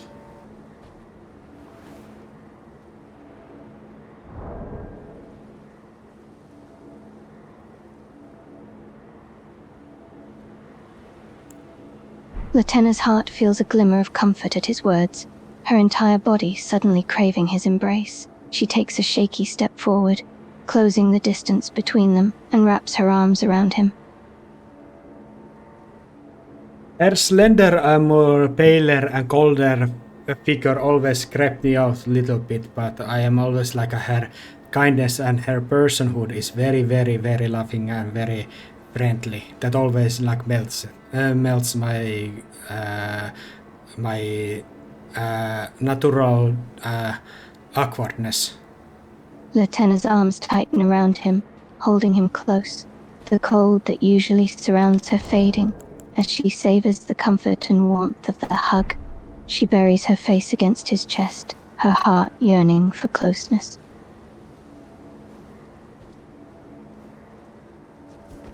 I tap her back a little bit like a more of a brother in arms way.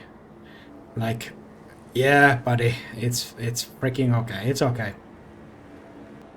Latenna clings onto him tighter, refusing to let go just yet. She clings to the comfort of his touch, her heart both breaking and mending at the same time. Can we just stay like this for a while? Just for a little bit. Yes, yeah, sure. I will describe also the scenery. There is a great shining blood red flowers on the left side of the cliff, and down the valley is bright blue ones. It is very like a epic and very gorgeous scenery. And old ruins of the old architecture is presenting awesomeness to it. Latenna nods, her head still buried against his chest. She takes comfort in the surroundings, the beauty of the scenery, and the warmth of his embrace calming her troubled heart. She clings tighter onto him, never wanting to let go.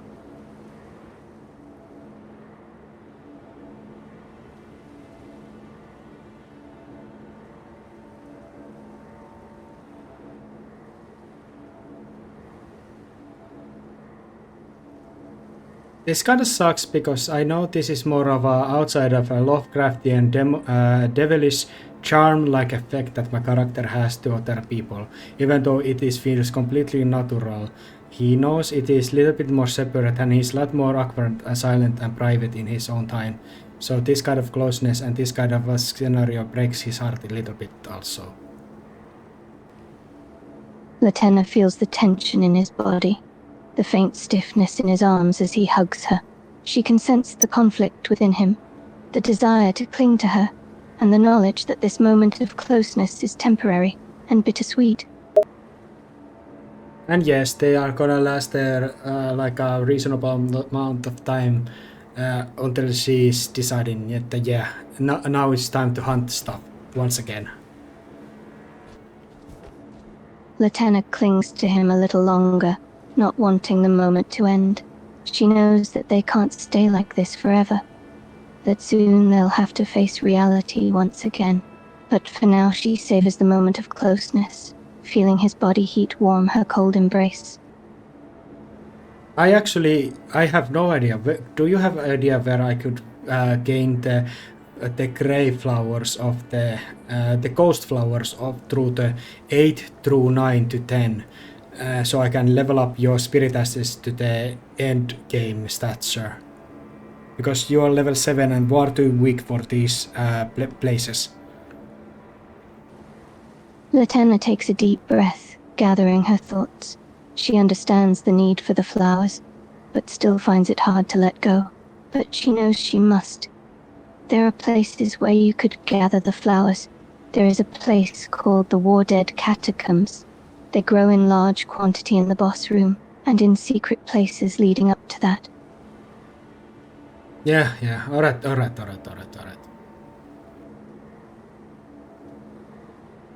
Latenna can't help but soften at his agreement. Yes, that should work. That's a possible location. I will look for it other time, but now I ask you to now let go. This is quite enough, actually. I deem this situation to be close enough.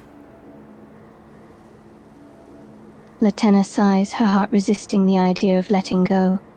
But she knows it's inevitable. So she nods, slowly pulling back from his embrace, albeit reluctantly. I punch her shoulders and her face with like a softness, with this friendly attitude, little bit. Latenna lets out a squeak at the unexpected gesture, but she catches the hint of friendliness and softness behind it. Her heart aches a little, but she manages to return the motion, lightly punching him in return. So, would you like to go hunt trolls?